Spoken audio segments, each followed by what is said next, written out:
Welcome back to another exquisite episode of Creepcast. Today, we are going to be reading a delightfully terrifying tale called Me Crew and I Are Stuck Aboard an Abandoned Ship. Can you help us? Part 1 of Part 6. You know me, I like boats and the sea, so I'm very excited to read this story. He found out an hour ago that this story involves British people, and he has not quit the accent since. You might be a little more cultured this episode because I might do the whole thing in this accent. So this story is written by an author, goes on Reddit as J.L. Goodwin 1990. And I don't see any links on their stuff to like any books or offsite, but they are an incredibly prolific no sleep writer. There are a ton of stories, titles like I Used to Love Driving Late at Night, or I Don't Shower with the Door Ajar Anymore, or My Wife and I Went to Las Vegas for Our Honeymoon. They have a ton of stories. And this one comes highly recommended, at least on No Sleep itself. And also just the premise, the title of it seemed really cool. My crew and I are stuck aboard an abandoned ship. And we don't do, like, I'm terrified of the sea, and I like nautical stories and like nautical horror and stuff like that. So I am eager for any excuse. Right. To crack into a story like this. So I'm looking forward to it. I wouldn't mind if it got a little Lovecraftian in nature, is what I would say. And I'll tell you something else too. If this story's good, he might become Sir J.L. Goodwin 1990 by the end of this podcast, because that's what we're going to do. Will the author be knighted by the end of this story? I'm very, very intrigued to see. Be sure to continue to like and support us on audio platforms. Thank you all for your time. Be sure to support the author. You know the drill. You all are great. Great community, and we're lucky to have you. Just want to say one last thing as well right off the top is for anybody who maybe likes to listen to these on long drives, or maybe likes to, not maybe look at the two not so attractive hosts, consider going over for your eyes and your ears, audio listeners, I'm saying, and go to Spotify. From there, these episodes are there in their entirety, and it helps support the channel. So please go and listen there on Spotify and Apple Podcasts. And do be sure to give us a 5-star rating. Thank you. All right. Actually, while you were doing whatever it is that you're doing, I was scrolling through his Reddit, and I have an exciting announcement about this guy. Uh-oh. He is incredibly active in r/Creepcast. Oh! Well, by golly, we caught ourselves a live one, haven't we? Someone mentioned his story in our subreddit, r/Creepcast, saying the guys have to read this soon. And the author replied and says, I do indeed plan on eventually, when I have the money, to do the cover art and editing justice, release it as a novel. So he has plans to put this story that we're about to read into a novel, and seems very hyped. He says at the end, I'm hoping the guys will see your recommendation and cover it in a future episode. So that's pretty cool. I think that's great. Here you go, Goodwin. You know what? How about we go one farther? If we love this story, me and Isaiah will chip in to get the cover art done for your novel. I will. So I'll say this. If we like this story, we will finance it. The cover art, at least, that part of it. But if Hunter does not, if we cannot break his accent by the end of it. All right. So I will stay in character. I will finance it entirely myself. But if he breaks at any point from here on out, we have to split it. Challenge accepted. So let's read. My crew and I are stuck aboard an abandoned ship. Can you help us? Part 1. Go ahead. If you're seeing this, that means the prayer that I've been making with every single ounce of hope left in my body has been answered. Thank God. I've been trying for the last 3.5 hours to get through any way possible to the outside world with no luck. I'm no computer expert, but the water damage my laptop has suffered must have severely screwed up the satellite link up something fierce. Any attempt to reach any website, be it the official Coast Guard one, or even most social media sites like Facebook or Twitter, have all yielded with the computer crashing and rebooting. But for reasons unknown to me, Reddit, or I should be more specific and say this particular page on Reddit managed to load perfectly without any issues. So I'm asking here and now, if anyone reads this, for help. For the record, my name is Nathan Rogers. I'm 33 years old, and I was the helmsman of a fishing vessel called the Point of No Return. That is a bad idea to name a boat. Right, exactly. Sometimes they'll give like warships brutal names like that. Right. Like the ones that the Northwest Passage crew were lost on were called the Erebus and the Terror. They were only called that because they were previously war vessels. Right. Right. Well, the Terror too. I just want to say, great show. If you haven't seen the show, it's a great show. Check it out because it's bloody brilliant.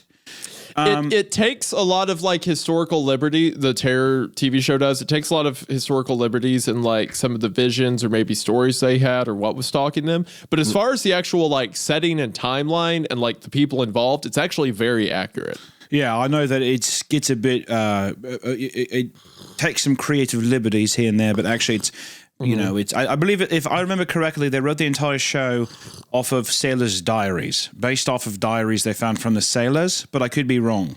That's the Point of No Return. Seems like an intense name for like a fishing vessel. Seems a bit metaphorical, probably, right? Yeah, probably. Yeah. What I'm afraid is I'm going to get used to the accent and I'm going to quit thinking about it. I'm afraid that's going to like. Don't know what you mean. Isaiah, at this point, I'm at my own point of no return. So, all right. I say was because currently she's thousands of feet beneath my feet and the churning surface of the North Atlantic. Then I'm getting ahead of myself. In case anything happens to us before anyone reads this or I permanently lose connection, I should give as much of a detailed account as I can. That way someone might know where to find us or at least know what happened. We left our home port of Portsmouth, New Hampshire about a week and a half ago. Oh, they're not even British. Their home port's New Hampshire. Oh my. This is quite the debacle. I found myself not sure why, but I believe this was British. You know, why did you think it was British? You just said at the beginning. He said when we started the call, he said it in a normal voice. Oh, they're British? And then he kept doing it. I thought you had info I didn't. Why did you assume they were British? I think I might have looked into a backstory of a different author's story in our episode recommendations. This makes, I'm a seaman, so I'm really a civilian of the world. So New Hampshire, Port Town, that's fine. I'm still British. I'll have to be. You have to be, or else you have to spend however much money this dude's cover art costs. Well, maybe we get a deviant artist to do the art. To maybe save a little, a couple pence. Maybe we commission a $40 artist on Fiverr. We chip in $20. Yeah. That might save. I don't have to dig too deep into my trousers to find that. We reach out to him and we're like, here you go, and it's like an MS Paint screen cap. I would be insulted if he didn't use it.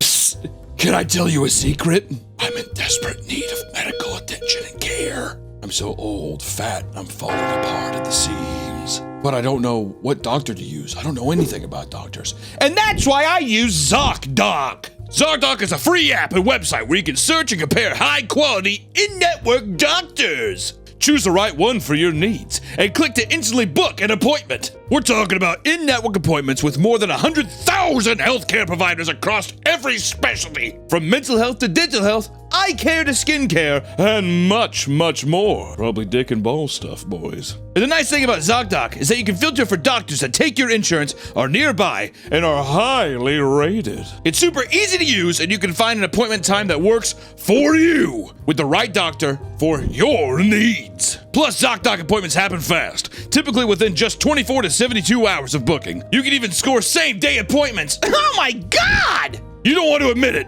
but you should probably see a doctor. So stop putting off those doctor appointments and go to ZocDoc.com/creepcast to find and instantly book a top-rated doctor today. That's ZocDoc.com/creepcast. ZocDoc.com/creepcast. About a week and a half ago, bound for the Grand Banks off the coast of Newfoundland. The point of no return is a long liner, and our aim was mainly to catch swordfish along with cod and haddock. The prime season for a good haul was coming to a close, and with our haul during the summer falling short of our usual quota, we decided to make one final run to try and make some extra dough. When we arrived, we started off hauling in many good-sized fish. Everyone was happy. Woo! Hell yeah! That's what I'm talking about. Called Spencer. All of these guys from New England, like from Jersey, It's kind of fitting, and Maryland, New England. with like right? a super strong, like, called Spencer, the youngest member of our crew, as the first fish was hauled on board. But it was short-lived. After a few days, we began to fail to catch anything. It was as if all the fish had disappeared from the area. With our holds not even a quarter full, Gabe, our captain, made the call to sail even farther east, to the Flemish Cap. Thanks to a few of us making the mistake of watching The Perfect Storm to pass the time on the trip out, a few of us understandably had reservations about going so far from any landmass, but the captain pointed out the obvious. Boys, I wish it weren't necessary to do, He began, rubbing his thick white beard. but it's either try the cap or go home broke. He looked to the sky, which looked clear. Besides, the radar says there shouldn't be any storms for the duration of our trip. Up until now, I've never believed in the concept of jinxing, but I can't help but swear that he jinxed the hell out of us with those words. You also watched The Perfect Storm. Am I wrong? I mean, like, what do you mean he's the one who jinxed you? You're on a boat called The Point of No Return, and you've watched the fucking Mark Wahlberg and George Clooney movie, The Perfect Storm. Notorious. That's a really good movie. I haven't seen it in so long, and it's notorious ship going, things go a little mucky on the sea on a boat kind of movie. So, Right. Just want to say, can't put it all on the captain. Just want to point that out. Right. It's partially their fault as well. Right. We made way for the cap and reached it about a day or so later. To our shock and, of course, our elation, we began to haul in a metric ton of fish. Any apprehensiveness we had melted away like butter in a pan, and we all became infected by the thought of how much money we were going to make. Until, that is, the dark clouds began to move in on the horizon. I'd been at my station at the helm, and I looked out the starboard windows to see the ominous darkness rolling towards us. What the hell? According to the weather reports, the nearest storm was hundreds of miles away, and yet here I was staring one dead in the face. You gotta be fucking kidding me. I muttered, flicking on the ship's autopilot and walking for the door that led outside. Pushed it open, thick smell of the ocean and fish wafting over me. Looking down at the aft deck, saw the captain helping the others ready the lines for their next drop. Hey, Cap! I yelled out, raising my voice to be heard above the boombox blasting out hard rock music. Glanced up, shielding his eyes so he could see me better. I stabbed my finger towards the gathering storm, which occasionally flashed with lightning. Still perfectly remember how the captain's face filled with shock and surprise as he turned to see it. The rest of the crew turned and spotted it as well. Oh, that's just great! Will, another of our crew, shouted out exasperatedly, dropping the hooks and lines to the deck. The rest of the crew let our curses, and some turned to the captain, asking him questions I couldn't hear over the music. After speaking to them for a minute, he walked over and turned off the boombox before making his way up the steps to stand beside me. Where exactly in the hell did that come from? He muttered, pulling his hat off his head and scratching at the tufts of gray hair that remained there. I don't know, sir. I admitted, watching another bolt of lightning flash inside it. All I know is I was at my station looking around. 1 minute I don't see it, and the next... Trailed off. I followed the man back into the wheelhouse as he walked to the radar display. For a moment, he stared down at it, then lightly began to smack at it. Piece of shit. What's wrong? He gestured to the screen. The stupid radar must be on Fritz again. It doesn't show the storm on the radar at all. A small wave of confusion swept over me. I'd personally repaired the system the last time it wonked out, and as far as I knew, it had been working perfectly. But as I stepped next to him, I saw he was right. No storm clouds were displayed on the radar in the direction the storm was coming from. What the? A shiver rushed up my spine, one I didn't understand why I'd had.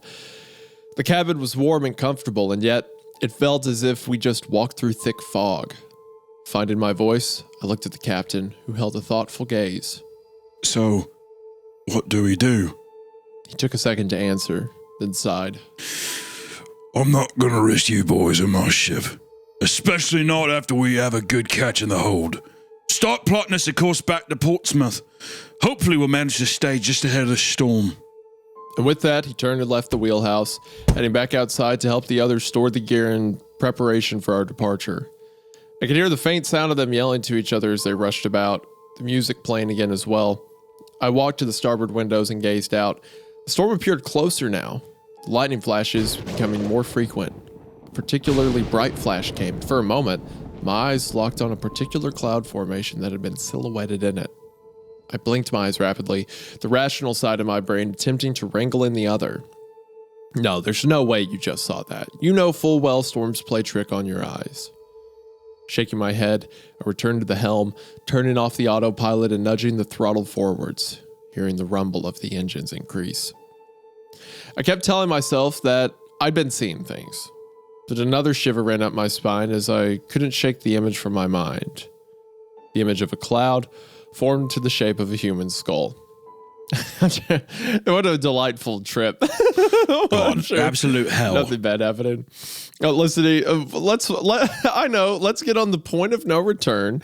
Let's go out farther than we're supposed to. Watch Perfect Storm. I will say I like the setup so far. Like the idea of being on a vessel and then having having an unsuspected storm that's not being caught on your radar. I don't know. I like that. It's setup. fun. It's a classic like ocean mystery setup, I think. I dig it. Very like Scooby-Doo. We only made it about 7 or 8 miles west when the storm overtook us. I've been on the water my entire life, and I've been fishing on commercial vessels since I was 18 years old. I've seen many strange and sometimes unexplainable things, and I've seen my fair share of storms, some very bad. But I'm not exaggerating when I tell you I've never seen a storm as fierce as this one.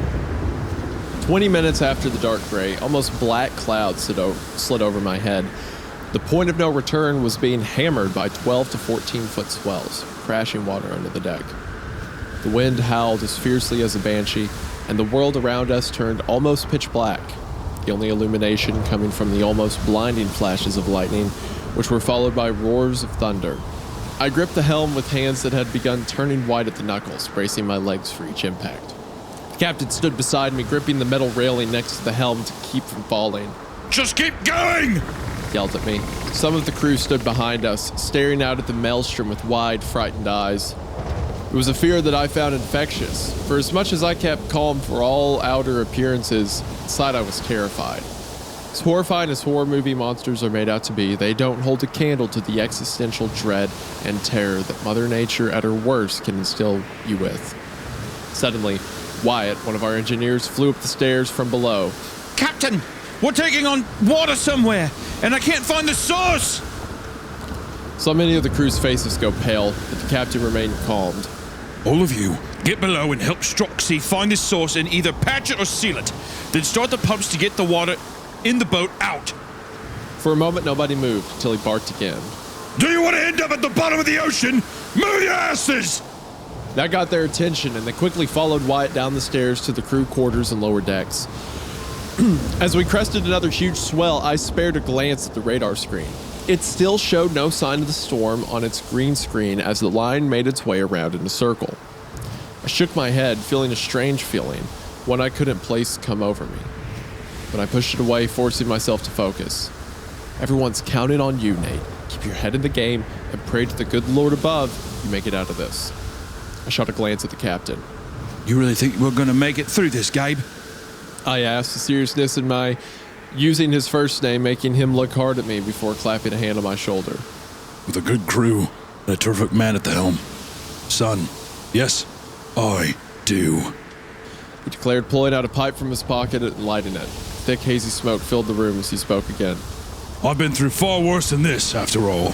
Somehow, I doubted the man's words, but I tried to let them bring some much-needed comfort to me. A large wave crashed over the bow, splashing the front windows with water and obscuring my view ahead for a few moments. When it cleared, the world outside was again pitch black, the outer lights of the boat barely illuminating 20 feet around us. Strong vibration suddenly emanated from the floor beneath my feet, and I shot a glance down at the metal. What the hell was that? My answer was given a moment later as another crew member, Andrew, ran up the stairs. He was soaked with seawater, and his eyes darted around in their sockets in panic. Captain, the pumps are working the hardest, but we're taking on more water than we can expel. We can't find the source of the leak either. The captain cursed and turned to me.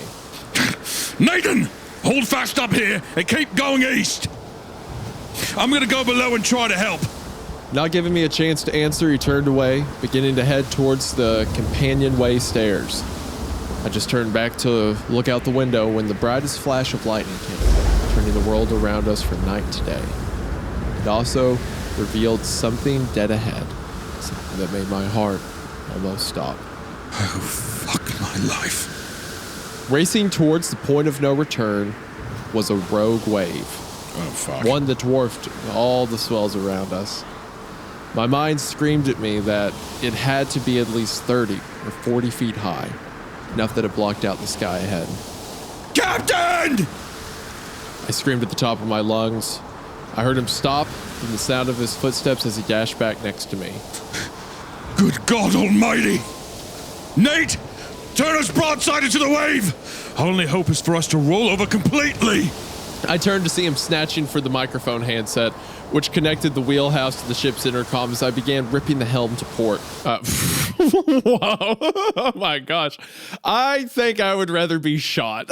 I would just say, Captain, put a bullet in me head. Is what I would say. Our only option is to do a complete barrel roll. That. No, absolutely not. I'm not fucking doing that. No. Yeah, no, kill me, please. Yeah. Behind me, I heard Andrew let out a strangled scream as he spied the behemoth racing toward us. All hands! We have a rogue wave incoming! Brace for impact! The captain shouted into the mic. Below, I heard the terrified shouts of the crew spring up. I clenched the helm in a death grip as tears silently poured out of my eyes. In my head, the scene from The Perfect Storm flashed. The Andrea Gale being flipped and driven into the ocean. I only had enough time for one quick thought. Please, God, no. The wave smashed into us with all the force of a dozen runaway semi-trucks. The portside windows of the ship shattered into 1,000 pieces, and the freezing seawater rushed over us in a seemingly unending wave. For a moment, my mind was unable to comprehend what had happened, and then it began screaming at me as I felt the world begin to rotate. We're underwater. We're flipping underwater in the wave. The realization horrified me, and I felt certain that we would begin sinking like a stone to the bottom of the ocean. Let a silent prayer for my death to be quick. And then, to my astonishment, we emerged back into the world above the waves. The shock at still being alive froze me in place, and then I looked around. I spied the captain, locked his arms in a death grip around the metal bar next to me. Andrew had been tossed to the back of the wheelhouse. I saw a large gash in his head as he stumbled to his feet, coughing out water. Instantly, the captain ran to the stairs and shouted down them. Somebody get up here and give me a damage report! As he did, I looked down at the screens in front of me, felt a wave of despair wash over me as I saw most short-circuited after their meeting with the ocean. The radar still glowed green, but the screen crackled and flickered, as though it would go out in a second. Wyatt appeared at the top of the stairs, blood dripping from his right arm and soaked to the bone. Give me some good news, Wyatt. The captain yelled over the howl of the wind that screamed into the wheelhouse through the broken windows. To me, it sounded almost more like a plea than a demand. Wyatt shook his head. The portside engine is dead, sir. Starboard is still running, but barely. Our main generator is dead, and the backup is running everything at full capacity. let out a shaky breath and looked at the floor before finishing. And the pumps are dead as well, sir. For a moment, nobody spoke. The implication of the man's words hung like nooses around all our necks. The pumps were dead, so were we. It was only a matter of time before the ship filled up with too much water and foundered. We're now running on borrowed time, I thought numbly. When the captain spoke again, his tone was more subdued. Go down below and tell the men to gather all the emergency supplies they can. Food, water, first aid kits. Have them bring the life raft up and set it down. We'll stay with the ship as long as she'll take us. Then we'll abandon ship into the raft. Wyatt began to speak. Captain, with all due respect, these waves will tear apart the... Don't argue with me! Just do it! Wyatt took a step back and turned wordlessly and headed back down the gangway. And then turned to Andrew, who had begun shaking slightly, a result of both the freezing water covering him and fear. Andrew, try the radio and send out a distress call. You know the drill. For a moment, the younger man stood as still as a statue. Then he rushed to the radio and jammed his hands down on the transmit button. Mayday! Mayday! This is the fishing vessel Port of No Return. Registration number 57306. We're approximately, I don't know, somewhere off the coast of Newfoundland, and we need urgent assistance. Our ship is taking on water and sinking. Does anyone read me? I tuned his words out as he began to repeat, turning instead to look out the broken windows. I didn't say it out loud, but I knew we were royally screwed. Wyatt's right. These waves will tear the raft to pieces long before anyone reaches us. The numbness began to spread as I was faced with the unavoidable thought that these might be the final minutes of my life. Moments of my past flashed in front of my eyes. Growing up as a child in Portsmouth, spending weekends at friends of my mother's in Kittery Point, visiting BG's boathouse with my mother and aunt, my relationship with Dana, my ex. A single image suddenly appeared in my mind. My friends and family, crowded around a cross commemorating us, crying. My breath began to come in short, ragged gasps as I tried to force away the image. Bing! The sound snapped me out of the inner battle with my mortality, and I blinked for a second. What the? Then it came again. Bing! The realization suddenly crashed into me as hard as the wave had. The radar! Looking down, I watched the flickering screen as the line made its way around again. This time, as the sound rang through the wheelhouse a third time, I saw the large shape appear, and it sent a bolt of renewed hope through me. Captain! I've got something on the radar! The sound of Andrew's distress call stopped as both men turned towards me. I think it's a ship! Instantly, the man was at my side, gazing down at the screen. I don't believe it. You're right! He breathed out in an astonished tone, then he locked eyes with me. Are you thinking what I'm thinking, Nate? He asked. I swallowed. Gabe, right now, there isn't much of an alternative. Looked at me for another second before nodding. They'd head approximately south-southwest and pour on the power. For the next 20 minutes, we crashed through the storm in silence, aside from Andrew, who returned, attempting a distress call. Finally, he gave up. Captain, the rogue wave must have snapped off the radio antenna. Still, we continued on. I strained my eyes against the lashing wind and rain pouring through the windows, praying to catch sight of our only chance at survival. And then, in the flash of lightning, I saw it. Even a few miles away from us, I could tell the ship was huge. She rose almost imposingly out of the water, rolling up and down in the waves of the storm. Another flash of lightning showed that her hull was black, while her upper decks were painted white. Two large red and black smokestacks rose into the sky, almost disappearing out of sight. I heard the captain let out a low whistle as he spotted it as well. She's gotta be, what, 800 feet long? I called over the wind. Try more like 1,000! By now, most of the rest of the crew had reappeared from the below deck. They brought the gear the captain had ordered up and had packed it into waterproof bags. I'd also requested that the satellite phone and laptop be brought up as well. Unfortunately, the phone was very much dead from being submerged, but the laptop, according to Will, was able to be salvaged. When they caught sight of the giant ship, they let out cheers and turned to hug one another.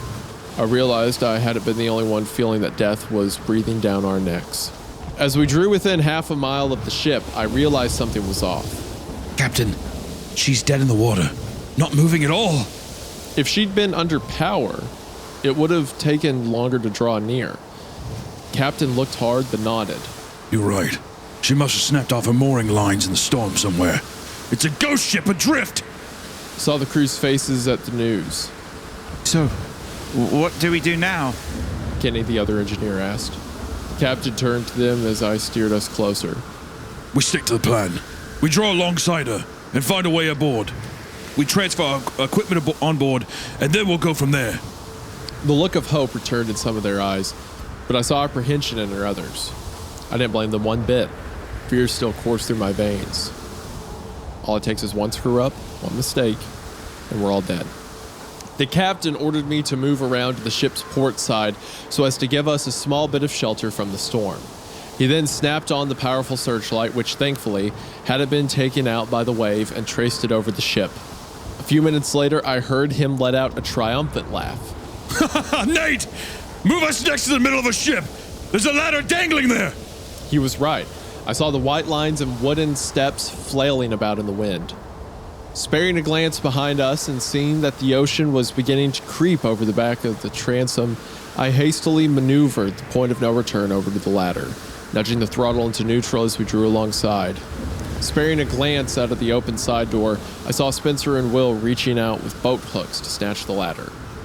Yes, the two men hooked it and lashed it onto our railing.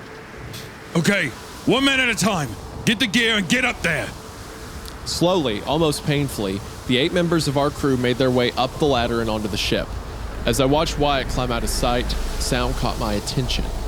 I looked down to see all of the remaining gauges die, and the sound of the remaining engine idling died away.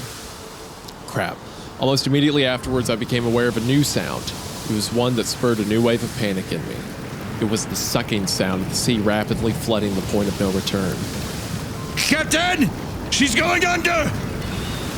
I screamed, snatching up the last bag of supplies. I saw the man give an almost pained look as he cast a final look at the vessel he'd worked his entire life to afford before shouting at me and Kenny, last two aboard besides himself. All right, boys, abandon ship!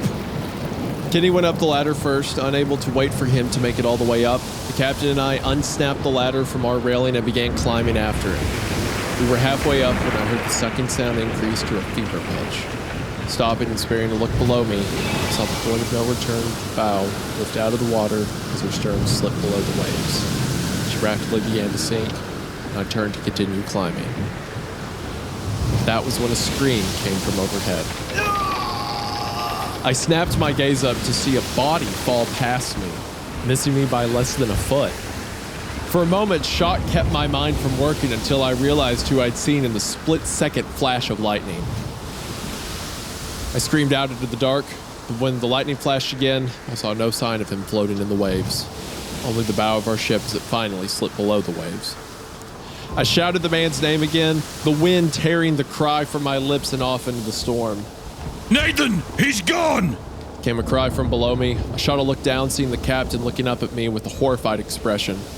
Get at the ladder! I fought my emotions for a moment, but climbed as quickly as I could for the railing.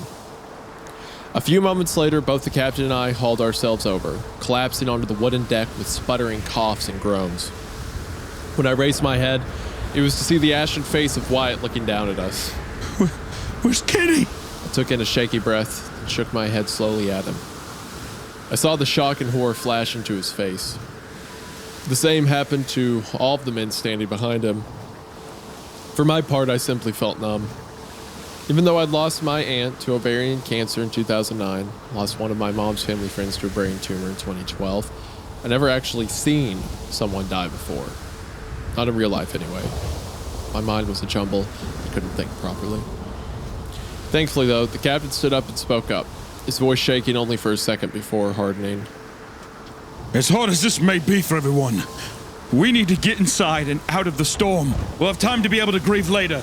Right now, we need to get away from the wind and rain before we catch pneumonia or hypothermia. His words seemed to bolster everyone, even myself, and we all stood, gathering our supplies and moving to find a door inside.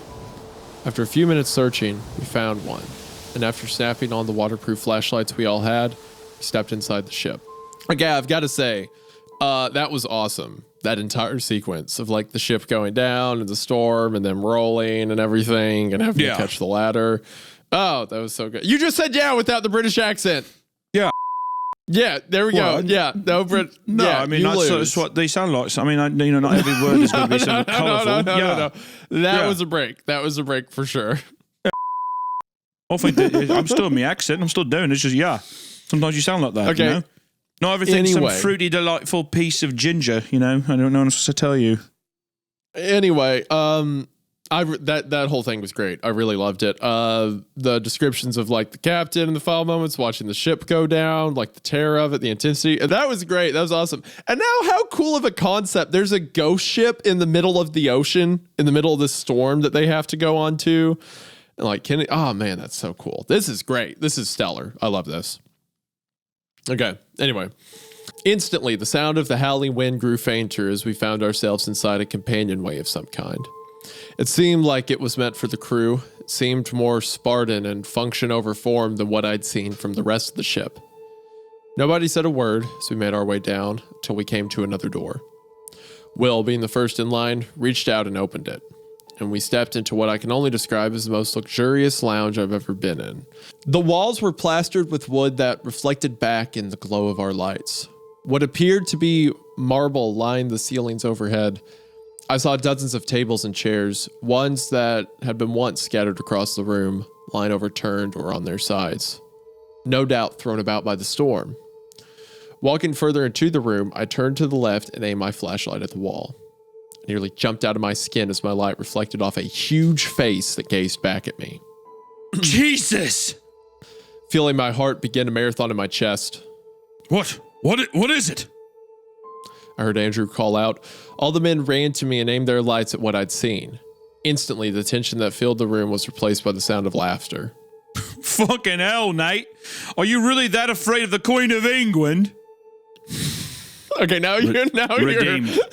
Redeemed. It's like redeemed. Well, no, because these are American sailors on a British ship. Are you that afraid of the Queen, Nate? That, by the way, is like a like hand of God pull for you. That this becomes a British story after you completely made up the British part of it. Vinny, another one of our crew, asked as he fought for breath. I let out a shaky breath of my own as I played the light over what I now saw was a painting, one of Queen Elizabeth II. Then I began to laugh along with him. Good Lord, Nathan, you really are a pussy. For a minute, we all stood there, laughing and feeling the mood lighten somewhat. The levity helped lighten the sadness that we all felt. It was cut short by the captain's voice as a loud rumble of thunder came from outside. All right, everyone. Change into dry clothes and break out the sleeping bags. Then get some sleep. This has been one of the worst days of our lives. We need to rest. Tomorrow, we'll take stock of the ship and figure out what to do next. And with that, everyone began to fan out, finding a lone corner to change in without being seen. As they did, I approached the captain. Gabe? I said, tapping the man on the shoulder. He turned to look at me, and I instantly saw the haunted look in his eyes. The poor man blames himself for Kenny. I wanted to say something, say that it wasn't his fault. Instead, I told him I wanted to stay up a little, get the laptop out, and try and get a signal from the satellite connection, try and find a way to send out a call for help. After a moment's hesitation, he agreed, gesturing towards the vast amount of chairs and tables. Go ahead. Just try and get some sleep afterwards. I nodded, patted him again on the shoulder before turning away. That's where I am now. I changed into dry clothes and found a thick, cushioned armchair on its side. Set it upright and pulled out the laptop. Battery was, thankfully, fully charged. I have a solar charger if it gets low, which survived. But, as I said at the start, it had to have sustained some kind of water damage because it won't let me go to many, if any, sites. Only this one. I'm the only one of us left awake now. All around me, I can hear the snores of my fellow crew members, hear them rolling over to get comfortable on the carpeted floors. I still hear the rain pounding on the roof of the great ship, hear the thunder rumble, and feel the ship lurching up and down in the waves. Pray she doesn't hit any rocks during the night. We don't need another problem on our hands. There is one final thing I have to say, though I can't help but feel foolish about it. know that we're the only ones on board. Otherwise, people would have already come by now. We'd be swarmed with crew or passengers. And yet, I can't shake the feeling I'm being watched. I know it's ridiculous, but I can't make the feeling go away. I feel like a goldfish with its owner staring in at me, and I don't like it one bit. I even took a walk around outside this lounge to reassure myself nobody else is here. I know the captain wouldn't have liked me doing so, but I wouldn't have been able to sleep otherwise. If anyone reads this, can anyone help us? We're only fishermen who've dealt with a 70-foot-long liner, not a giant cruise ship or ocean liner. Does anyone know what we have to do to get power going again, where we have to go, if we can get power restored? We might be able to get the radio on board working again and let people know we're out here. And is there anything else important we should do tomorrow? Anything at all you can think of? Please let me know if anyone sees this. I'll check back in the morning, see if anyone has. Oh, and one final thing. I don't know if it'll help, but when I went for my walk to prove to myself no one else is here, I found a life ring, which had the name of the ship stamped into it. Maybe someone can look to see if the ship has been labeled missing or something, which would work to try and get someone to know where we are. The name of the ship bears the same name as a huge, almost creepy-looking painting on the wall that, in the dark, I try not to look at. The RMS Queen Elizabeth. End of part 1. I gotta say. Go ahead and say I like it. What do you got to say? I like it. I like this a lot. Yeah, I do too. Just the uniqueness of the premise. We were a fishing vessel that found this abandoned cruise ship, it looks like, but no one's on it. And like, we don't know where we're at. And there's a storm. And I feel like there's some entity watching us. Just got to say, like, I already have a soft spot for like ocean stories or nautical stuff. And this is checking every box I have for a story like this. It is so cool. I'm liking this a lot right now. It's very nice. That name, I like that. It's also setting it up too, where I feel like it's setting up a paranormal angle, potentially ghost ship kind of thing. You even get some fun, it could go any direction, which I think is fun. Paranormal, monster, whatever. It could go in so many different directions, and I'm excited to keep unveiling the story. I thought that name Queen Elizabeth was familiar. And I was like, what's that? So I look up RMS Queen Elizabeth. In 1972, while she was undergoing refurbishment in Hong Kong Harbor, a fire broke out aboard under unexplained circumstances, and the vessel was capsized by the water used to fight the fire. The following year, the wreck was deemed an obstruction to shipping in the area, and in 1974 and 75 was partially scrapped on site. Well, that doesn't seem too good. Well, that's not great. Just got to say, being on that ship now, not a good thing, I would argue. Anyway, so yeah, they're on a ghost ship. So that's they're great. on a ghost ship at the moment, right? They're on a ghost ship with a giant skull in the clouds looking down on them. Yeah. Apparently, it did give some Harry Potter vibes there for a moment. But yeah, you know what? I was thinking about that. I was like, there's a skull in the cloud, and there's a mention like before the wreck of the captain lighting a pipe. But I'm also having so much fun with like the tone of the story, like it's great. The ship and like, Captain, we're taking on water, whatever. That I'm willing to forgive it. I'm willing to look over it. Yeah. It's okay if it's a little cheesy. I mean, they're on a ghost ship in an ocean, right? So. Yeah, no, I'm having a great time with it. All right, so we are now on to part 2. Thank God. To say I'm relieved that the first post got through would be an understatement of massive proportions. Even though it seems like not many people saw it, the fact that anybody did is a blessing in itself. It gives me hope that all of us might make it out of this situation yet. First and foremost, to the people who did see it and commented, I can't thank you enough. Especially to the person who suggested a plan for what to do in regarding the power. It was actually thanks to you that I was able to give the captain and the others a suggestion of what to do today. Unfortunately, due to the fact we were so excited to get off the point of no return before she sank out from under us, we didn't bring the life raft with us. Only the supplies we thought we'd need. We were too caught up in the fact we had a better alternative to remember to light up the ladder. I do have to confess one thing to you all though. When I first woke up this morning and checked the comments you left, I thought people were either pulling my leg, thinking I was bullshitting you all, or that you had to be mistaken.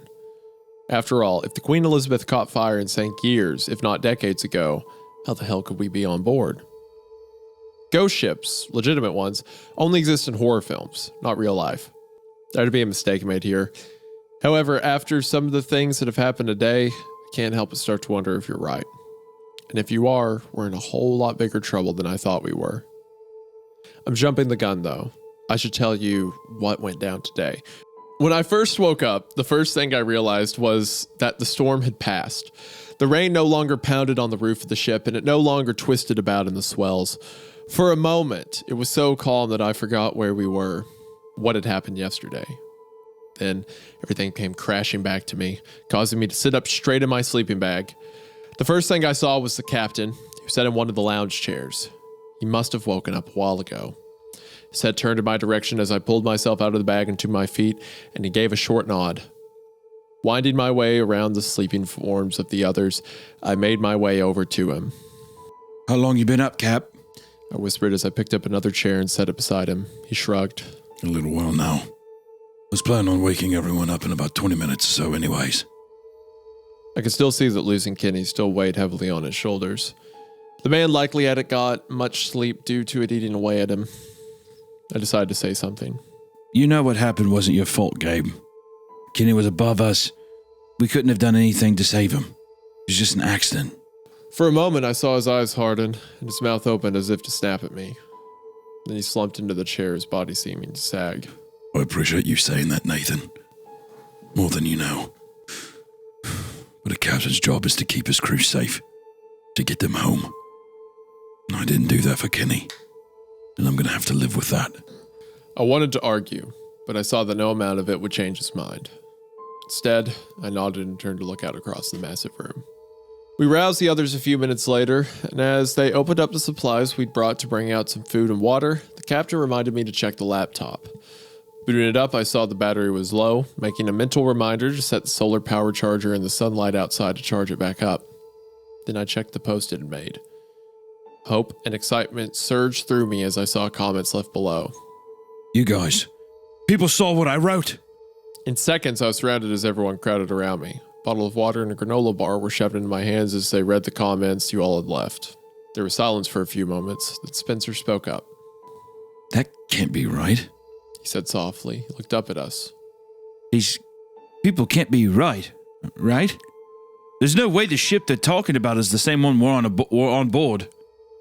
Wyatt answered him. No way, Spence. They either think we're playing with them or just spewing bullshit, or they're thinking of another ship. We're not in some early 2000s horror film. I shot a look at the captain. Cap, you're the oldest of us. Do you know if there was a ship called the Queen Elizabeth that did catch fire and sink? He stayed quiet for a moment, seemingly lost in thought before answering. There was a ship called the Queen Elizabeth that was built in the 1930s. And it did catch fire and sink in Hong Kong harbor in the early 70s. But no, there's no way this could be the same one. There's no such things as ghost ships that manifest out of nothing. He stood up, seeming to push away any remaining thoughts of the matter from his head. We need to be getting on to a more realistic and pressing matters, though. We need to find a way to get power going. Without it, we have no way to operate the radio to send out a call for help. I pointed out a particular comment that gave an idea of what to do. He leaned down, silently reading it before nodding. That's our plan for the day. He declared before splitting us up into two teams. One team, comprising of myself, Andrew, Spencer, and Will, would explore as much of the ship as we could, while the captain, Wyatt, and the only other remaining member of our crew, a tall, muscular Italian man named Vinny, would try and find their way down to the bowels of the ship to restore power.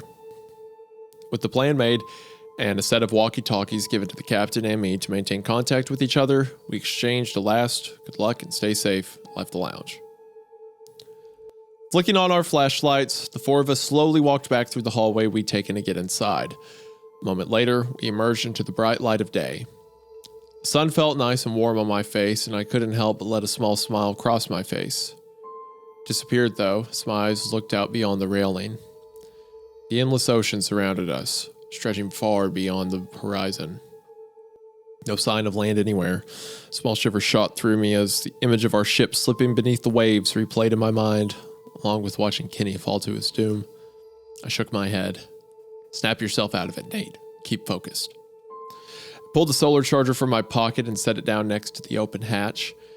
Pick it up later when we came back this way. Andrew spoke up, pointing to the row of lifeboats that hung from davits that spread out away from us. You think those would still be safe to use?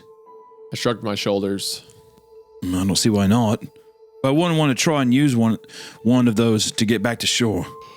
I pushed the hair out of my eyes and pushed my glasses up my nose.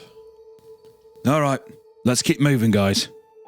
For the next few hours, the four of us explored both the inside and outside of the ship, occasionally stopping to radio our position back to the captain. The Queen Elizabeth was indeed a luxury ship in every sense of the word. The wood on the outside decks was well varnished, teaked, shining brilliantly in the sunlight. The same was true for the miles of wood that plastered the walls of the carpeted hallways and rooms that crisscrossed the inside like a maze. I was almost in awe of how beautiful it was. However, there was one thing that surprised me, and I wasn't the only one to notice. As we walked through another lounge, Will said the words that incessantly reverberated in my head. Anyone else notice we haven't seen a single TV on board yet? Andrew shrugged his shoulders. Hey, who knows? Maybe they took all the TVs off the walls for renovations or something. Or maybe it's one of those ships that deliberately doesn't have any in order to keep the passengers from not taking part in the activities. His words reassured me a little, but I still couldn't help but feel a little uncomfortable. The entire time we'd been exploring the ship, an indescribable feeling had followed me like an annoying dog. And to make matters worse, the feeling of being watched I'd had last night hadn't gone away. Every so often, I would shoot a look behind us as we had walked, aiming my light back the way we'd come. I saw nothing, but for whatever reason, it felt like something had been there and pulled back just out of sight every single time I'd look. As we entered what, according to the sign above the door, was the first-class smoking room, the radio on my belt chirped. There's a layer of static above everything due to the massive amount of steel and wood in the way, but the words of the captain were unmistakable. Nathan, we finally reached the engine room. We also found the power source. I heard a small trace of surprise in the man's voice as he continued. You're not going to believe this, but the ship is powered by what appears to be Yarrow boilers. I haven't seen these things on a ship since I was a young man in the Navy. Spencer's face scrunched up in confusion. What in the hell was a Yarrow boiler? I shrugged my shoulders, then hit the transmit button. Can you get the power going? There was another wave of static before he answered. It'll take a little while, but yes. We'll be able to get power back to the ship. Just give us about 20 minutes or so. Half an hour at most. It's been a while since I've had to fire one of these behemoth subs. And there are 12 of them down here. And with that, he clicked off. Well, now what do we do in the meantime? Will asked. Spencer began to answer him. I remember seeing on a map on the wall that there's a first-class gym on this deck. The four of us could go and lift some weights until they get everything going. Or, if we fancy a swim, there's a swim pool as well. Or hell, we could even... He kept speaking, but I'd stopped listening to him. The feeling of being watched had returned, this time with a vengeance that caused a cascade of shivers to shoot up my spine. For a moment, I resisted the urge to look around, then I cast my eyes towards a set of windows to the outside, where someone peered in at us. On the outside of a cruise ship? Oh, man. Yeah, who's staying on the ship, you know? Well, I mean, it's he's looking outside, so it would be on the side of the ship, right? Well, I assume that he's probably like on a deck looking in, is what I would assume. Oh, I see what you're saying, yeah. I only caught a glimpse of the figure for a moment before they realized they'd been spotted and yanked their head back out of sight. But it was enough to see what looked like a small boy or young teenager. Hey! I shouted out, rushing over to the window. It didn't open, but I was able to crane my neck enough to look around the corner. The deck was empty in all directions, but I knew I hadn't seen things. There had been someone there. Hey, guys! Did any of you see that? There's no answer from behind me. I could imagine them looking at me like I just grown two heads. They probably think I'm nuts. Seriously, I'm not kidding. I saw someone out there. They still didn't respond. I felt a slight pang of irritation flow through me and turned back, beginning to speak. Guys, don't be assholes. I'm asking you. The smoking room was empty. My voice died in my throat, and I felt a wave of confusion wash over me. What the hell? I looked around, my eyes wandering to the ornate wooden bar that lined the back of the room. There's no movement over there either. What the hell? Did they freaking leave? I breathed out incredulously. The irritation I'd felt a moment ago reared its head again, and I strode to the open doors to the hallway. Hey, assholes! What the hell's the matter with you? We're not supposed to split up! My voice echoed away into the gloom, bouncing off the wooden walls and dying away. But nobody answered. A thought suddenly entered my mind. Oh, this better not be a prank. This is not the time or place for that shit. I knew that the three men left to play practical jokes on themselves and the rest of the crew, but I would have thought they'd known better than to pull them with this predicament. I let out a deep sigh and began to walk down the hall, my footsteps muted by the carpeted floor. If this is a joke, I'll fucking wring your necks. I muttered, reaching a T-junction and shining my light down it. Empty and silent. Kept going straight, passing by a sign showing the direction of the gym and movie theater. I remembered hearing Spencer talk about it and quickened my pace. I expected the sound of their voice to slowly begin filtering down to me. But as I approached the door to it, I still heard nothing. And when I shone the light inside, reflecting off rowing machines, stationary bikes, and other exercise equipment I didn't recognize, my exasperation grew. Know what? Screw this. I said through gritted teeth, snatching the walkie-talkie from my belt and thumbing it. Hey, Captain, you're not gonna like this, but the others quite literally abandoned me and ran off to God only knows where. I'm trying to find them, but they've completely fucked off. Any advice on what I should do? Over. A wall of static greeted me as I let go of the transmit button. Nobody answered. I hit the button again. Captain, do you read me? I'm alone. The others have run off. Over. More static. I began to fiddle with the dials, changing channels. Interference, stupid piece of shit. I hit the button again. Hello? Does anybody read me? Over. The static suddenly stopped. The hallway went silent, a silence I've never experienced before, one that seemed to be alive, if that makes any sense. Then, a voice suddenly tumbled from the walkie-talkie speaker. Hello, Nathan. My eyes shot down to the radio in my hand, my breath catching in my throat. It felt like someone had just poured a bucket of ice water down my back. That wasn't the captain's voice. That wasn't any of the crew's voice. For a moment, I debated saying nothing. Then I slowly pressed down the transmit button. My throat had gone as dry as cotton. Hello? My voice coming out gaspy and ragged. For a few seconds, there was no reply. And then came the voice again. A man's voice. Deep and low. Welcome aboard. To all of you. My heart began to thump hard in my chest and my breathing quickened. What the actual fuck, man? I forced myself to hit the button again, forced my voice to come out much calmer than I felt. Who the hell are you? There's another stretch of silence, in which I began to furiously look over my shoulders, the feeling of paranoia growing by the second, and then my blood turned to ice as a new sound emanated from the radio speaker. Sound of the man beginning to laugh. Another laugh joined the first, this time a woman. I stared at the radio as if it were possessed as more and more people's laughter began to filter out of it, sounding as if an entire room full of people had just found what I'd said the most hilarious thing they'd ever heard. Fear began to fill every fiber of my being, a new kind of fear different than the one I'd felt in the storm last night, and then it climaxed as a horrifying scream. One that sounded like a woman being brutally murdered tore from the speaker. I practically flung the walkie-talkie out of my hand to the floor, clapping a hand over my mouth as I backed up into the wall. As soon as the scream finished, the radio went silent. Dead.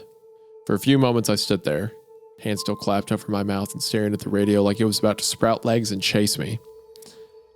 I fought to get my racing heart, shuddering, breathing under control. The logical part of my mind trying to make sense of things. You're panicking, Nathan. You're panicking, and you're panicking so much that you're beginning to experience auditory hallucinations. When the mind breaks, it conjures up things that aren't there. What you need to do is get outside into the fresh air.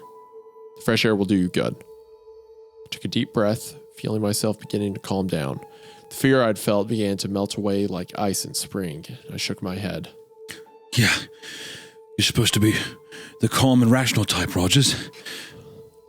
I whispered to myself. I let out a soft laugh and took a step towards my dropped radio, but I stopped as I felt my foot step on something. Something that wasn't the carpet. I looked down at the floor. There, crushed under my foot, was what appeared to be a folder of some sort. No, not a folder. I crouched down, aiming my light as I picked the object up. There was artwork on the cover.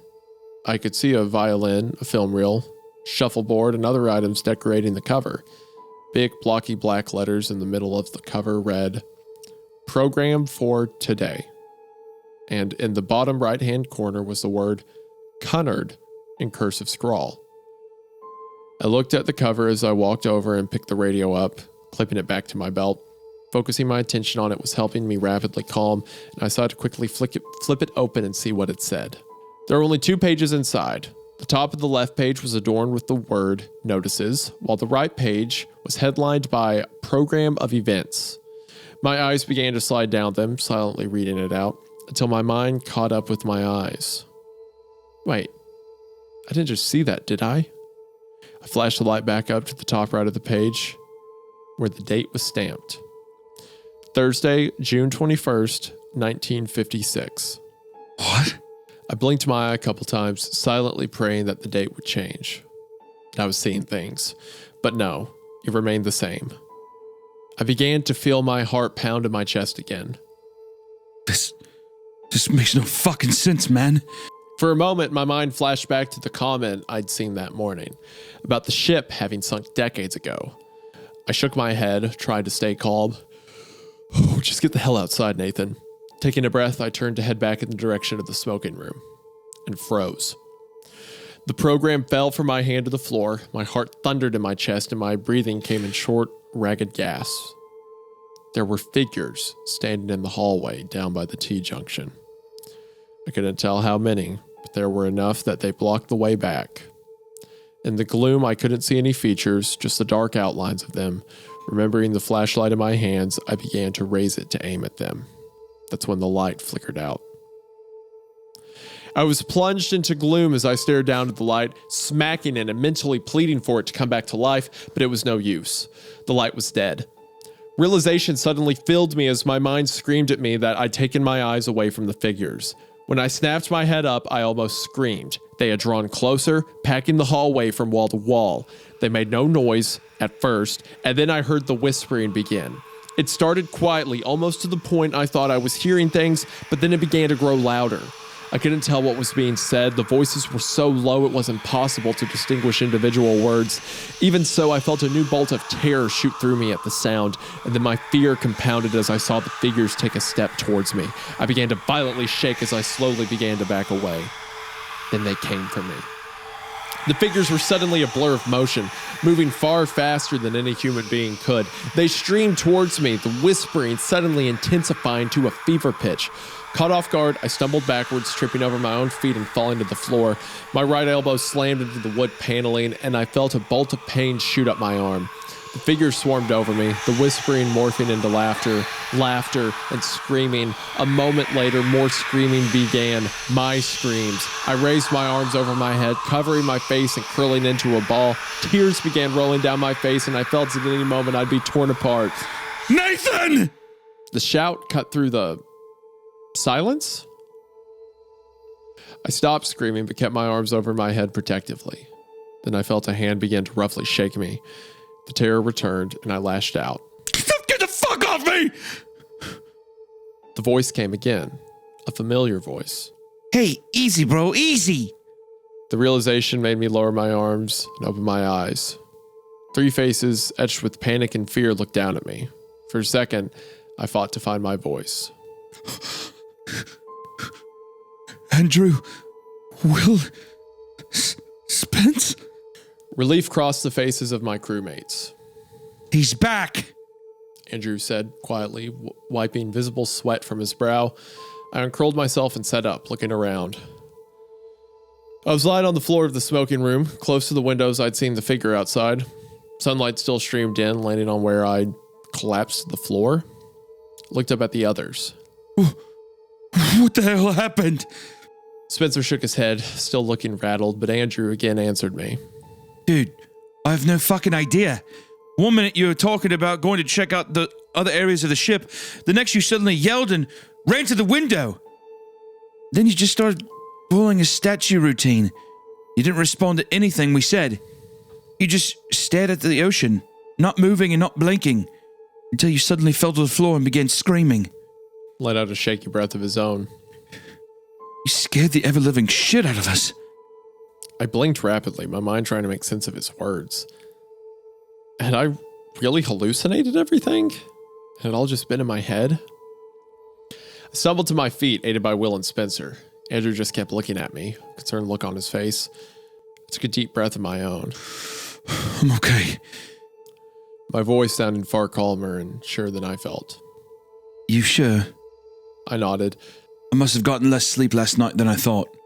The stress and the sleep must have made me, I don't know, fall asleep standing up or something? I could see the other two relax immediately, taking my words at face value, but Andrew continued to look at me for a moment, seemingly unconvinced. Finally, he nodded. The sound of static stabbed through the air, causing me to almost jump out of my skin. Then the sound of the captain's voice rang over the radio on my belt. We're in business, boys. I heard him declare happily. A moment later, I felt the floor beneath my feet shudder slightly from what must have been the boilers coming to life. And then the lights came on all throughout the ship. The smoking room became ablaze with the yellow light of what had been the incandescent bulbs, banishing away the gloom that lurked in the corners like monsters in the closet. I began to say something to the others when a new sound began. Music. Music began spilling out from what had been the hidden speakers in the walls or ceiling. It echoed all throughout the deck. I could hear the instruments, along with the woman's crooning voice reverberating far down the hallway, and likely all throughout the ship as well. Spencer looked up at the walls. Man, that's one hell of an old song. Andrew nodded, still looking hard at me. Will suddenly snapped his fingers. I know this song. My grandmother used to play it all the time when I was a little kid. He began snapping his fingers again, thinking hard. It's by a singer from the 40s and 50s called, I think, Joe Stafford. Now Andrew did take his eyes off me, looking over at him. What's the song's name? He asked, mildly interested. Will thought for another moment before answering. You Belong to Me. As if on cue, the singing voices sang out the 4 words. I couldn't help but shiver slightly at them, still feeling as if I jumped through from Kansas to Oz and then been booted back to reality. Cleared my throat. Hey guys, would you mind not telling the captain about what happened with me? They looked at me for a moment, thinking. Yeah, sure, Nate. As long as you don't ever do that again. Feeling relieved, I nodded. Spencer spoke up. Come on. We should try and meet back up with the captain. Figure out what to do next. With that, he walked out of the room, Will following close after him. Andrew shot me one more look. Sure you're all right? I nodded. Yeah, I'm fine. I lied. I raised my right arm to rub the back of my neck as he began to leave the room. But I stopped as a throbbing pain suddenly shot up my arm. I let out a small gasp of pain, bringing my left hand over to feel the back. As soon as my fingers touched my right elbow, another sear of pain rippled out. I turned and looked at where I'd fallen. There was nothing there for me to have slammed my elbow into, and the carpet had been thick and plush, too plush to have hurt myself. The mental image of falling back in the hallway suddenly burst forth in my mind, falling as those figures rushed towards me, whispering and laughing and screaming. My eyes slowly rose to look down the now brightly lit hallway. Even from where I could see the sign showing the location of the gym, I shuddered. It was just a hallucination, wasn't it? I swallowed hard, forcing the thought from my head, and hurried to catch up to the others. We met the captain and the others back in the lounge we'd spent the night in. They found a way to turn the music off, and for that I was thankful. All we'd heard as we walked through the ship had been songs that sounded like they were 70 years ago or older. All they did was remind me of the program I'd clutched in my hand, seeing the date on it. We could tell they must have been breaking their backs to get the boilers going. Sweat and black stains covered their faces and clothes. The captain glanced down at his watch. We have only about an hour or so daylight left. Let's try and make our way to the radio room to see if we can send out a distress call. After that, we'll figure out where to go from there. We all nodded and hurried after the man as he led the way. The room wasn't hard to find at all. Once we'd entered the upper levels of the ship, ones I could tell were meant for crew only, signs led us right to it. My hopes of being able to get off rose with each step we took, and then were dashed as we reached the closed door to it. The captain reached out and attempted to turn the handle, but it refused to turn. A few of us gathered up next to him and attempted to force it to open, but it wouldn't budge a single inch. Damn it! It's locked. Captain growled as he finally gave up. I felt my heart sink. I could see the same expression in everyone else's face. But then the captain continued. Okay. That means there's got to be a set of keys somewhere on board that can get us in there. He rapped on the metal door with his knuckles. So our next job is to find them. They'll likely be in the crew's sleeping quarters, maybe in the captain's cabin. He looked at his watch again. But that'll be a job for tomorrow. We should head back to the lounge, get some food and water in our systems, and get some sleep. We've done a good job today. And finding our way through the ship now that she has power is going to be much easier. I felt equal parts dismay and anxiety as I followed the others back to the lounge. And as much as I tried to ignore it, I still felt watched. The lights didn't help one bit. I kept looking back over my shoulder, afraid I would see the boy I'd seen in the smoking room window again. Or worse, the shadowy figures. Thankfully, though, I never did. And we made it uneventfully back to the lounge where we ate our dinner, packages of MREs that had been part of our emergency supplies, and then began to settle down for the night. I used the solar charger I'd left outside all day to charge the laptop. As I booted it up, Will came over to me. You truly all right, man? Quietly asked me. I nodded at him, giving him a false smile. He sighed. You know, as much of a fucked up situation as we're in, the only good part was hearing that song again. I haven't heard it since my grandmother passed away. I looked up at him. You like that kind of music? Honestly, I like everything about that time period. The 1950s, I mean.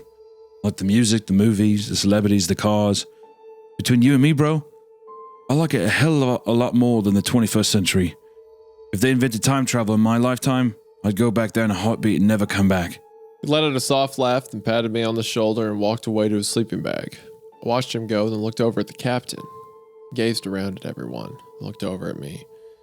And I started slightly. I saw something in his eyes that I wasn't used to seeing. Worry. Worry and fear. Did he see something down in the engine room? Also, but my prediction, by the way, is what was that guy's name who just got Will? Will 100% is going to get like sucked into the the 1950s time loop after that quote. There's no way. Monkey Paul's wish. He is going to the abyss. He's going to the time prison on the ship. Just as quickly, it washed away, and he nodded at me. I returned the gesture, and he pointed at the laptop in my lap. It was an unspoken question. Are you going to try sending a message out again? I nodded, and he stood up, stretching his arms over his head and yawning before shaking his head slightly and heading for his own sleeping bag. And now, here I am, the only one left awake again. The captain turned out most of the lights in the lounge, something I really did not like, so I moved over to a table that remained upright, one that had a lamp built into the middle of it, turned it on. I now sat here typing this out, but I can't help but look up, my eyes darting around the dark, expansive room. I'm terrified every time I take my eyes off the screen. I'll see those figures again. I standing in the dark and staring at me. I wish so much that we could just jump into one of the lifeboats on the side of the ship, lower it into the sea, and row away from this godforsaken place as fast as we could. But with only about a week and a half's worth of food and supplies, no idea where we are, we could end up rowing directly into the middle of the Atlantic if we're not there already. Like I said at the start, when I first started this day, I felt for sure you all had to be wrong. That just because this ship was named Queen Elizabeth, it didn't mean it was the same one that caught fire and sank long ago. But after what I saw in that hallway, both the program from 1956 and those things that I truly don't know whether I hallucinated or not, I'm starting to believe you might be right. As much as my logical mind tries to tell me it's impossible, I think we might have jumped out of the frying pan of our sinking ship and into the literal fire. And honestly, I'm beyond terrified. I have no idea how I'm going to sleep tonight. I think in the morning, I'll see about getting myself some kind of weapon. A chair leg, a knife, something. May not do anything against any kind of ghost, but it might make me feel better, at least. Please, if you're still there, if you end up reading this, please let me know what we should do tomorrow. Should we try and find the keys to the radio room like the captain suggested? Should we do something else? Is there anything that I might be missing here? Does anyone know anything more about the Queen Elizabeth? Anything that might give me a clue as to why this is happening, or just to direct us to any important places?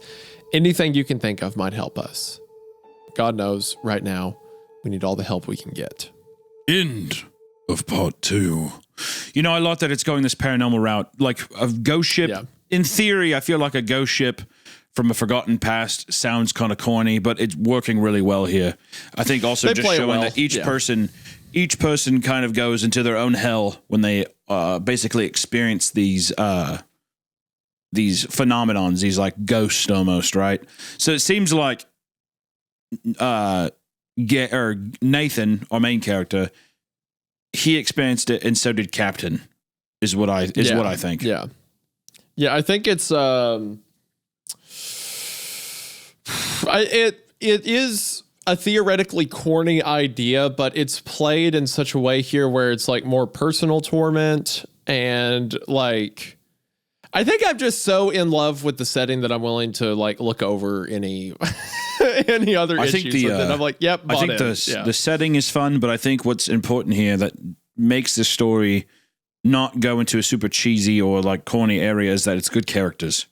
If you don't have good characters in your story that you care about, no one's going to give a fuck. So you can, if your characters, if you have likable characters, then that's all you need to really have to make a compelling story, to make it more emotionally tied in. And right now, I like all the guys. Like I think all of the characters seem to be, I don't know, just well crafted. I like Nathan and Gabe or Captain a lot.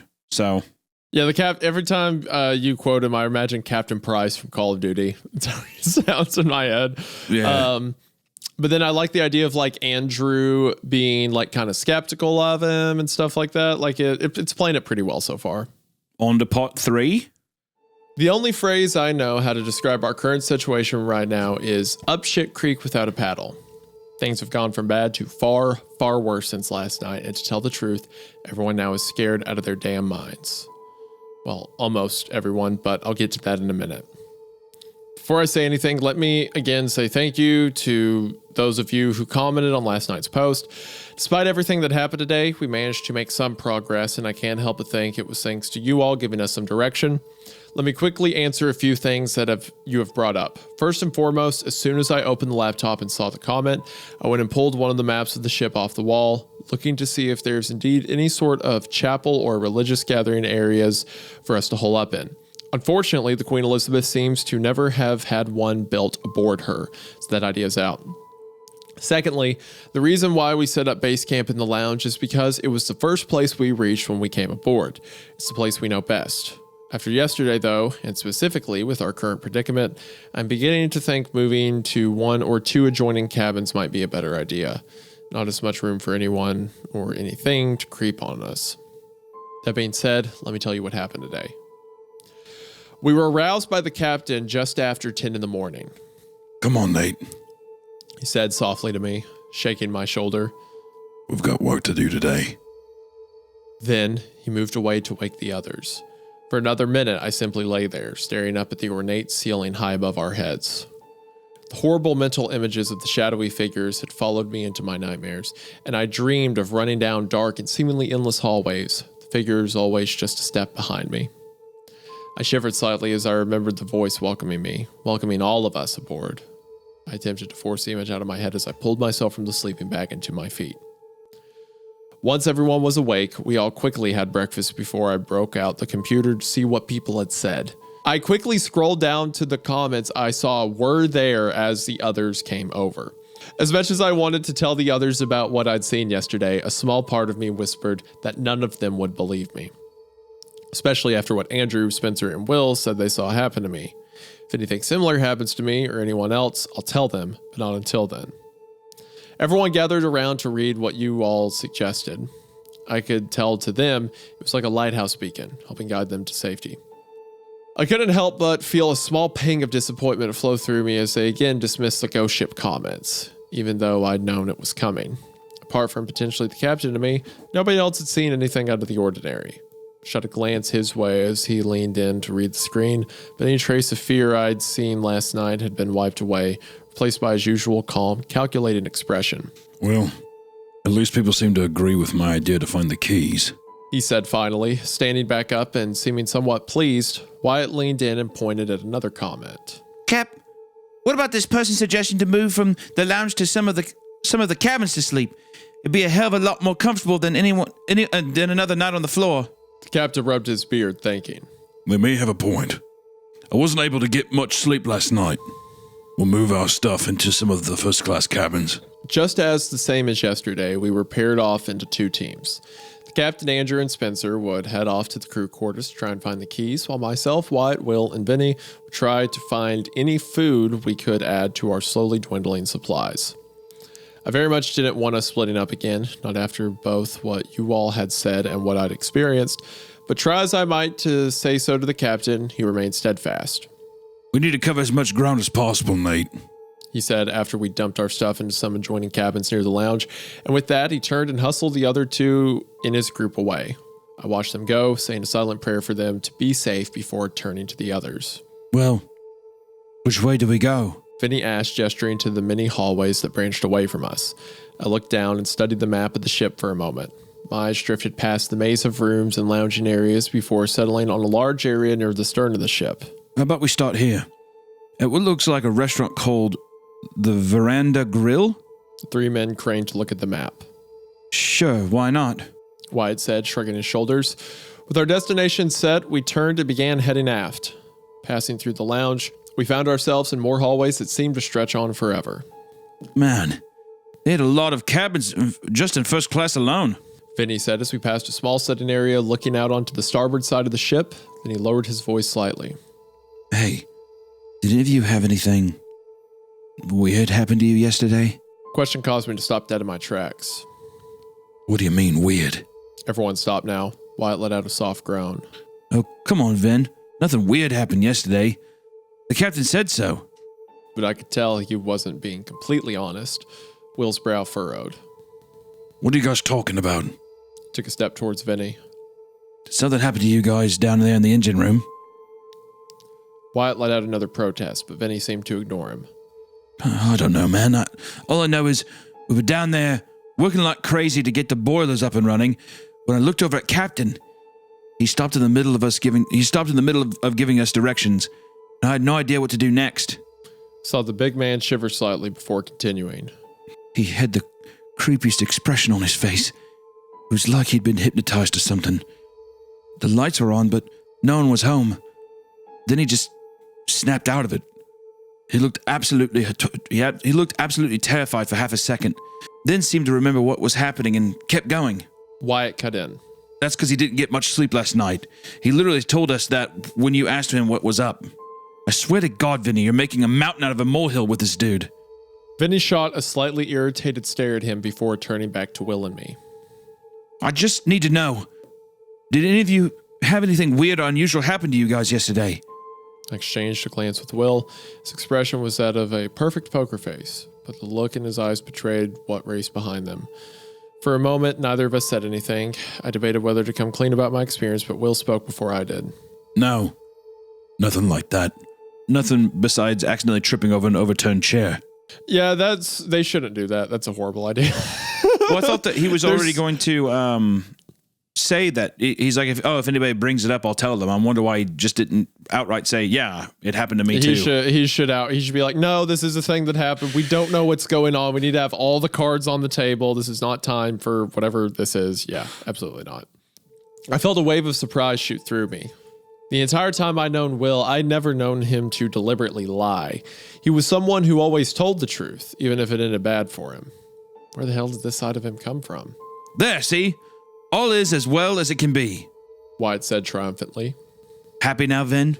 I saw him study our faces for another moment before shrugging. All right. Guess it really was nothing.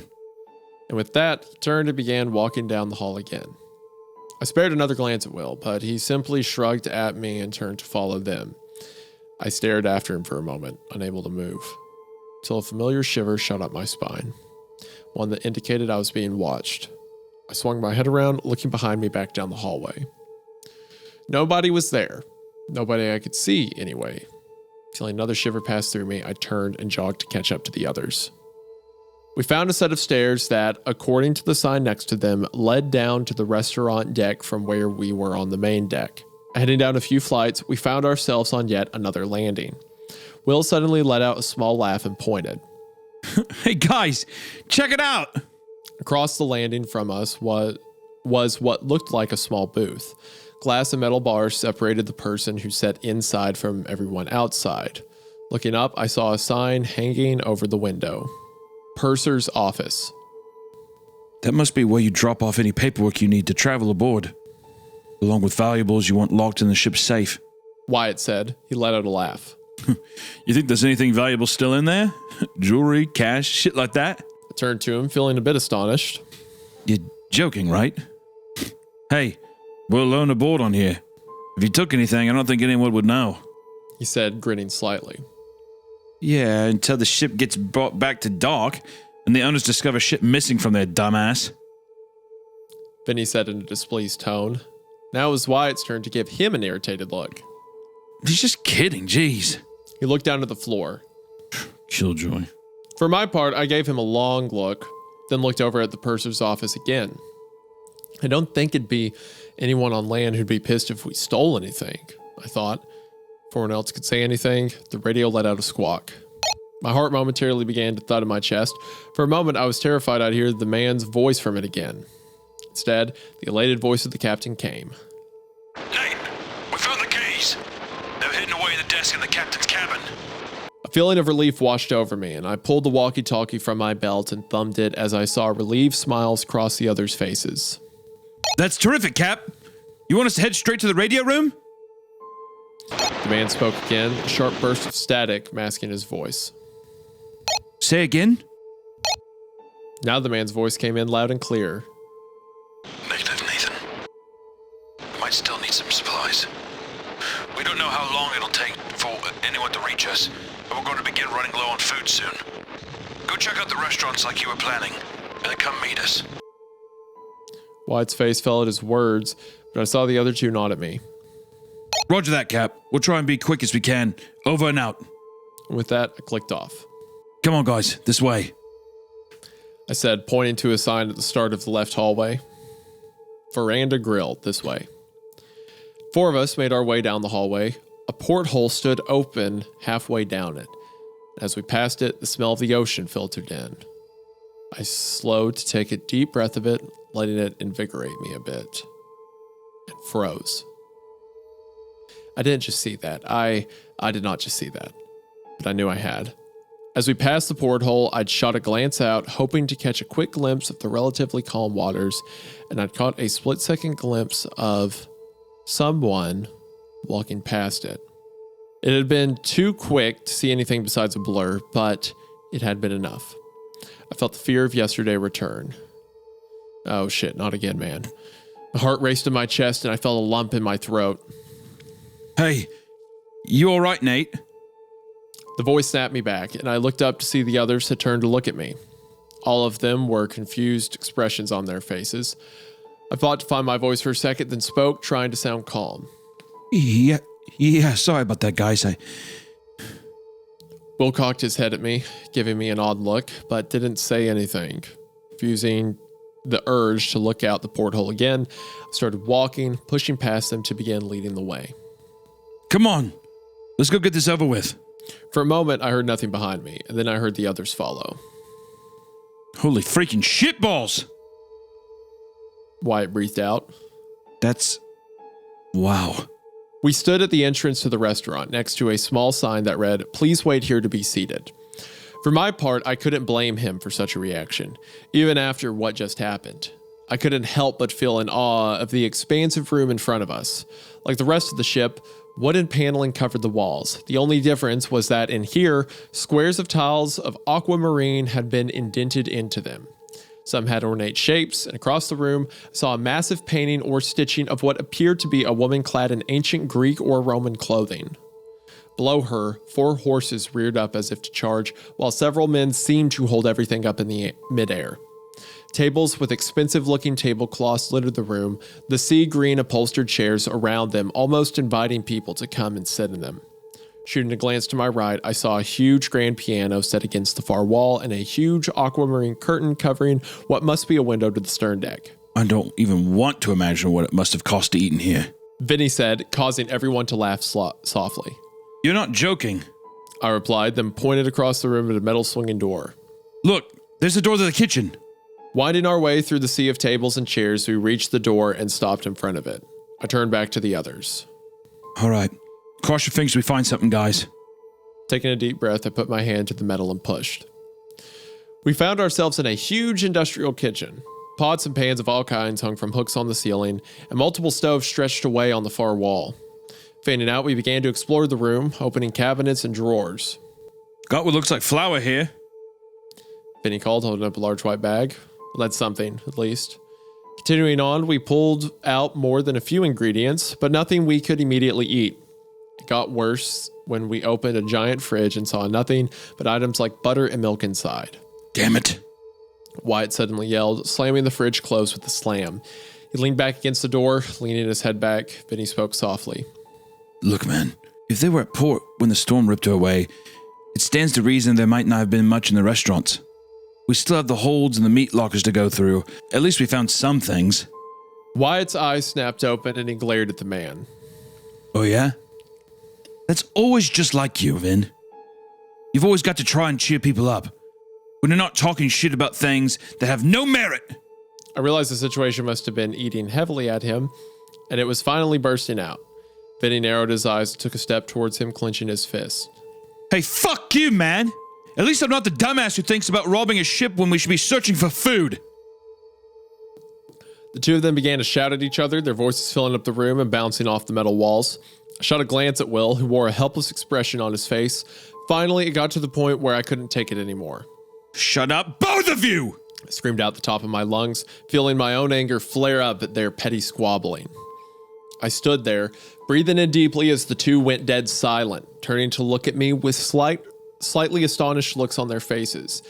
I'm not someone who yells often. Usually I'm quiet and calm. When I yell, people take notice. For a few moments, there was nothing but silence in the kitchen as we all stared at each other. Looks of shame and guilt felt over Wyatt and Vinny's faces, and I saw them open their mouths to speak, likely to apologize. Whatever words they might have said died away as a sound suddenly sprang up behind us, back through the metal door. The sound of a piano began to play. That wasn't the sound that caused all of our faces to go pale, though. That made the blood in my veins turn to ice and a gasp to escape my lips. No, that was because, along with the piano, came the sounds of people talking and laughing softly. Occasionally, the sound of cutlery or glasses being picked up and put down punctuated in between. My breaths began to come in short, ragged gasps as I slowly turned to look at the swinging door. Vinny was the one who spoke first, his voice barely above a whisper. Oh, fuck. I turned back to look at him. His mouth hung wide open, his lower lip trembling slightly. The sight frightened me more than the sounds emanating from back the way we'd come. Vinny isn't someone who spooks easily, after all. Then again, this isn't exactly your normal level of creepy shit. The sounds continued. I heard what sounded like a woman let out a particularly loud laugh. Wyatt spoke up. What do we do? The unspoken answer was one I've been trying to avoid in my head. Aside from the door, there's no other way out of the kitchen. I forced myself to take a step towards the door. Nate, what the hell are you doing? Vinny hissed at me, but I ignored him, taking another step forward. With each step I took, the feeling of terror I'd had yesterday returned, rearing its ugly head to begin tearing apart my insides. I pictured dozens of shadowy figures waiting just on the other side of the door, waiting for us to step out so they could rush us. But it was either set in the kitchen until the sounds went away, if they go away, or open the door and peek out. By the time I stood next to the door, my heart felt like I had just finished running a furlong, and sweat rolled down my face. God, please, don't let it happen again. Don't let them be there. Slowly, I reached out with a trembling hand, watching as it made its way to rest on the metal, which felt shockingly cold to the touch. I turned and gave one last look at the others. They looked absolutely petrified. As I began to turn back, a new sound came. this one louder, almost ear-piercing. Toot? I ripped my hand away from the door, clapping both over my ears as they threatened to burst. What the shit? It continued for a few moments, and the realization slammed into my brain what the source was. It's the freaking ship's horn. Then it ceased, dying away, but leaving the sound echoing in my head. Slowly pulled my hands away, looking up to see everyone else doing the same. That's when I realized everything had gone dead silent. Sounds of the piano and the people no longer came from the other side of the door. It was as if they'd never even been there in the first place. Turning, I saw the others had realized it as well. Wyatt suddenly strode forward, pushing past me and slamming his shoulder into the door. It flew open, softly hitting the wall behind it with a thunk, revealing the empty restaurant. As empty as it had been when we'd entered. For a moment, he simply stood there as we gathered behind him and looked out. Then he took 2 steps into the room. No, there's no fucking way. He softly muttered to himself. He swung around, an almost wild look in his eyes. I mean, you all heard that too, right? Slowly, we nodded. His eyes darted around as he looked at the floor. That's freaking impossible. We're alone on the ship. But there were fucking people out here. People talking and shit. There was a fucking piano playing. He suddenly swung around, raising his arms and screaming into an empty room. What the fuck is going on? The 3 of us slowly left the kitchen. Vinny went to stand beside Wyatt, trying to calm him down, but I could see that the experience had, for lack of a better phrase, royally screwed up the man's brain. That wasn't even half as terrifying as what I saw yesterday. Thought made me snap my head up and look around the restaurant, half expecting to see the shadowy figures emerging from the corners, but nothing stirred. The radio on my hip squawked. Nate, come in right now. Over. I reached down, trying to steady myself, took a deep breath, and thumbed the walkie-talkie. I'm here. What's up, Cap? The man's voice came again. I noted with a pang of surprise that there was a trace of anger in it. Wherever your team is, get the fuck up to the radio room now. I looked up from the radio, seeing that everyone had turned to look at me. Saw the same expression of confusion and worry as I must have had on my face. I hit the button again. We're on our way. Sparing a last look around the restaurant, I motioned for the others to follow as I hurried for the hallway. So you're telling me that none of you managed to get inside the radio room and rip out the microphone? The captain demanded, the veins in his neck bulging out from barely disguised rage. Everyone stood in front of the radio room, which now hung wide open, the metal door swinging slightly, letting out soft creaks. I looked inside, seeing the ancient setup sitting along the left wall of the room. My eyes ran over all the equipment stacked neatly on top of each other, finally coming to rest on the place where the microphone used for transmitting radio calls stood. I should say where it should have stood. Instead, the space lay bare, and I saw that it hadn't been gently pulled out of the system either. Frayed and snapped wires hung from the jack still hooked into the radio, showing someone had ripped it out with great force. I finally found my voice. No! None of us would ever do that. Not when we want to get off this ship. Shot a glare at all of us, and shook the keys in his hand for emphasis. So you expect me to believe that while we went to hunt for these, that the room just happened to unlock itself, and the microphone just happened to tear itself out and walk away? Vinny spoke up. Look, Cap, Nate's telling the truth. We were nowhere near here, and none of us would sabotage a rescue like this. The man's eyes snapped up to look at him. I saw Spencer shoot an accusatory look at us. Then where exactly were you? Considering that the captain called you over 20 minutes ago and told you to meet up with us right away. A wave of confusion washed over me. What the hell are you talking about, Spence? He rolled his eyes at me. Oh, come on, dude. Don't give me that confused look bullshit.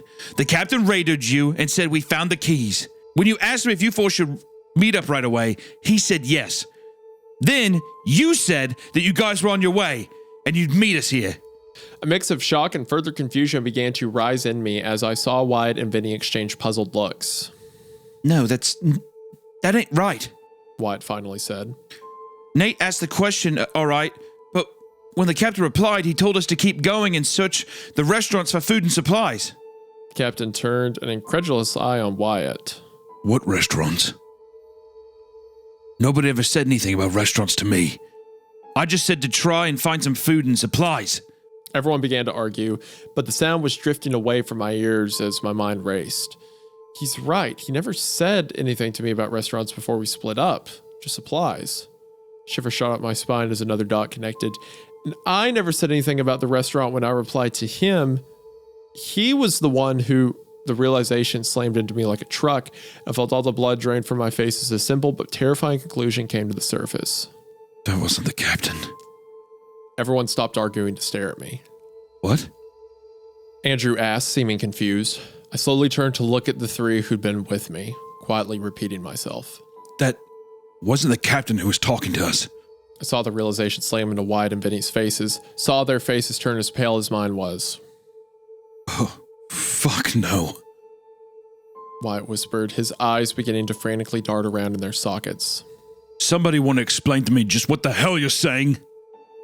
The captain demanded, but I didn't answer. I stared at the shocked and frightened faces of my crewmates, my two crewmates, forced my voice out in a squeak. Where's Will? Everyone went silent as they began to look around. Then they began to call his name. Finally, everyone began to run around, searching for our missing friend. Spencer dashed up the stairs to the bridge, returning later to confirm it was deserted. Panic began to well up inside me as he moved from the bridge back down to the promenade deck. The guy was here not even 5 minutes ago. How the hell did he slip away? Will! I heard the captain call as he led the way to the main lounge, which stood as empty as it had when we left. He looked around, a look of panic on his face. Where the hell did he go? As he continued to run for the other end of the room, a thought slowly began to push forward in my mind. For the life of me, I still can't explain why it came to me, but the more it persisted, the more I became convinced I was right. The Veranda Grill. I shouted out. Everyone turned to look at me, realizing most of them didn't know what I meant. I stabbed towards the aft section of the deck. The restaurant we went to. Wyatt and Benny's faces changed as their minds clicked. Moments later, the three of us were racing down the hallways, the others struggling to keep up. We took the stairs down to the restaurant deck two at a time, the marble steps threatening to fling our feet out from under us. Reaching the landing, we sprinted past the purser's office and down the hall. I didn't even spare a glance at the still open porthole. I didn't look at anything until we reached the entrance to the veranda grill, where I stopped dead in my tracks. Would you stop running? The captain began, but his voice died away as he heard it as well. Everyone stood as still and silent as a statue, listening. There were voices coming from inside the restaurant, just out of sight around the corner. I felt my pulse quicken and my heart began to pound again. The first voice I instantly recognized as Will's. The man's snorting laughter was unmistakable.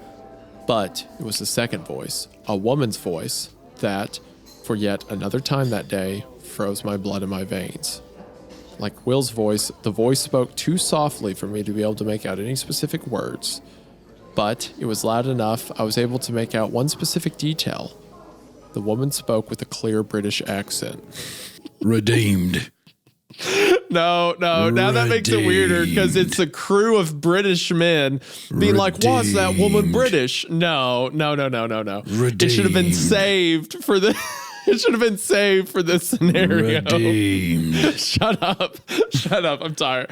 You are no, absolutely not. Okay, shut up. Quit. What the actual fuck? Andrew managed out. I slowly turned to look at the captain. His face had turned white as a sheet, and I saw his lower lip quiver slightly. Then it set, and he strode forward. Captain, no. I whispered, reaching out to snag his arm, but he tore himself out of my grip and walked into the restaurant. Instantly, the voices stopped speaking, and he simply stood there, staring at something out of sight. Then he gestured for us to come and join him. We all walked quietly to stand next to him. The restaurant was empty, looking exactly as it had when we'd left, with one exception. At a table near the piano, Will sat with his back to us. He didn't turn around as we entered, simply continued to sit and stare at the wall. Everyone exchanged a look. The captain led us over to him. As we approached him, I suddenly became aware of a smell which hung in the restaurant, one which was impossible to miss. Perfume? It grew stronger as we stepped next to him. For a moment, I was terrified that we'd see him dead, his mouth wrenched open in a silent, unending scream. Instead, to our surprise, A happy, content smile adorned his face. His eyes were glazed over, almost as if he were drunk or hypnotized. Will? The captain finally asked, his voice low and gentle. At his words, he swung his head to look at all of us.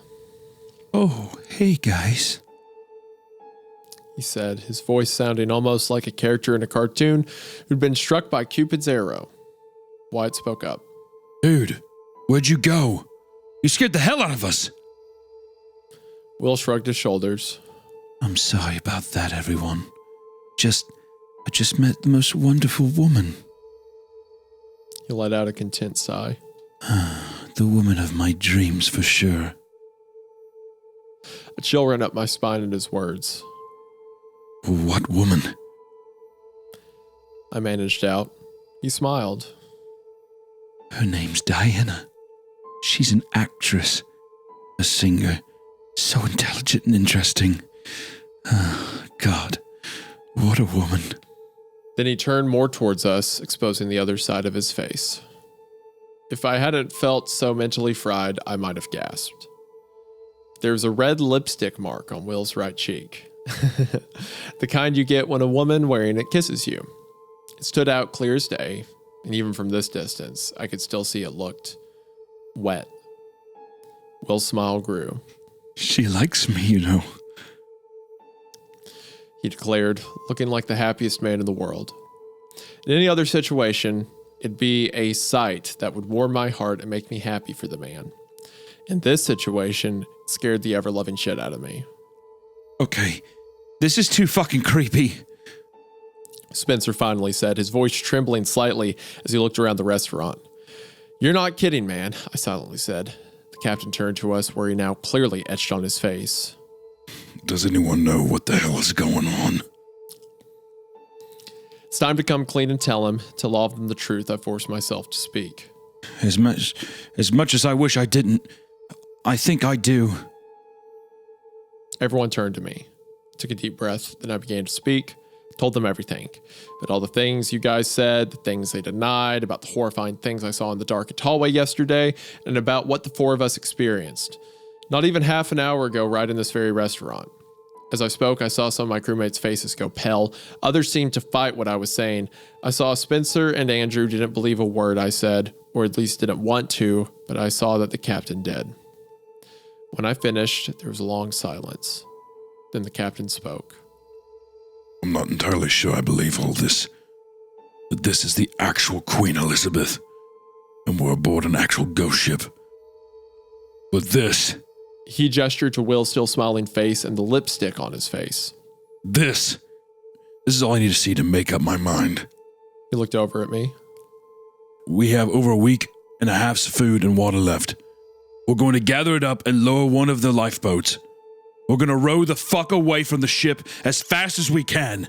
And we're going to pray we make it back to land. At his words, Will's face suddenly turned worried. No, I don't want to leave. Not after meeting Diana. I want to stay. The captain grabbed Will by the arm and hoisted him to his feet. Frankly, son, I don't give a damn what you want. We're leaving now. The younger man began to protest and struggle, trying to wrench himself out of his grasp, but the captain was stronger and he pulled him towards the exit. He was almost shouting as we entered the hallway. Get the fuck off me! I don't want to fucking go back to that shitty, fucked up world that's 2023. I want to stay. She said I could stay. That's my dream, to stay forever in the 1950s. It could be real. I felt a chill at his words, but continued following the captain. We just reached the bottom of the stairs when a huge vibration surged up through the floor into our feet. It was so strong that I nearly fell on my ass. The hell was that? Vinny spoke the same words aloud. A new sound began filtering up from beneath our feet, a deep, low-pitched hum that slowly began to intensify. I suddenly saw the captain's face pale even farther than it already had. No. He breathed, then began tearing up the stairs, dragging Will behind him. As we followed, I suddenly realized why he reacted the way he did. When I was a little child in the 90s, I traveled aboard a cruise ship with my aunt and uncle, and I clearly remembered the noise the giant engines made as they powered up before we left port. The engines are starting. Everyone raced for the nearest door to the outside deck. I prayed that I was wrong, that the ship would still be dead in the water when we emerged outside. I wasn't. When we emerged on the deck in the fading light, it was to see that the ship had begun moving, accelerating far quicker than I thought such a huge ship ever could. The water at the stern stretched out behind us in a foam, churned up by the ship's huge propellers. As we stood on the deck, I felt a sinking, hopeless feeling fall over me. We can't escape in a lifeboat now. We'll be sucked under and torn apart. Slowly, silently, everyone turned away from the sight, unsure looks in their faces, except for Will's. More grinning, ecstatic look. We're back in our cabins now. We've partnered up, each having 3 or 4 people per room. Nobody wants to be alone now. The captain took Will into his room. He refuses to let him out of his sight. The doors are firmly locked, though I doubt after what I've seen, if they truly want in, they'll find a way. And the fire axes we've brought into the rooms with us won't do a damn bit of good. Somehow, the others have fallen asleep. Spencer and Andrew on the giant bed, Wyatt on the floor with a blanket and pillow. I think I'm the only one still awake. The ship doesn't want us to leave. Enough to fire up its own engines to take off or where, I don't know. I'm terrified. I don't know what's going to happen to us. I want to ask you what we should do now, but I don't know if any of you would have any idea of what to do in a situation like this. And yet, I have to. It's the only shred of hope I have left. So please, what should we do? How can we attempt to stop the ship? How in the hell can we defend ourselves against things that are already dead? And what the hell's happening to Will? And did that woman he spoke of, Diana, what did she do to him? I was about to finish, but I have to tell you of 2 final things. 2 things that scare me almost more than anything that's happened today. The first is that I hear music. Not music over the intercom, but actual live music, filtering in through the door and walls. It's an old song, one I recognize, a song my grandmother used to listen to constantly. A big band song called In the Mood by Glenn Miller. Worse is that I hear voices. I hear laughter, and occasionally I hear screaming. But that's not the part that scares me the most. That fills me with an existential dread. As I was sitting here typing, something was forced under the door.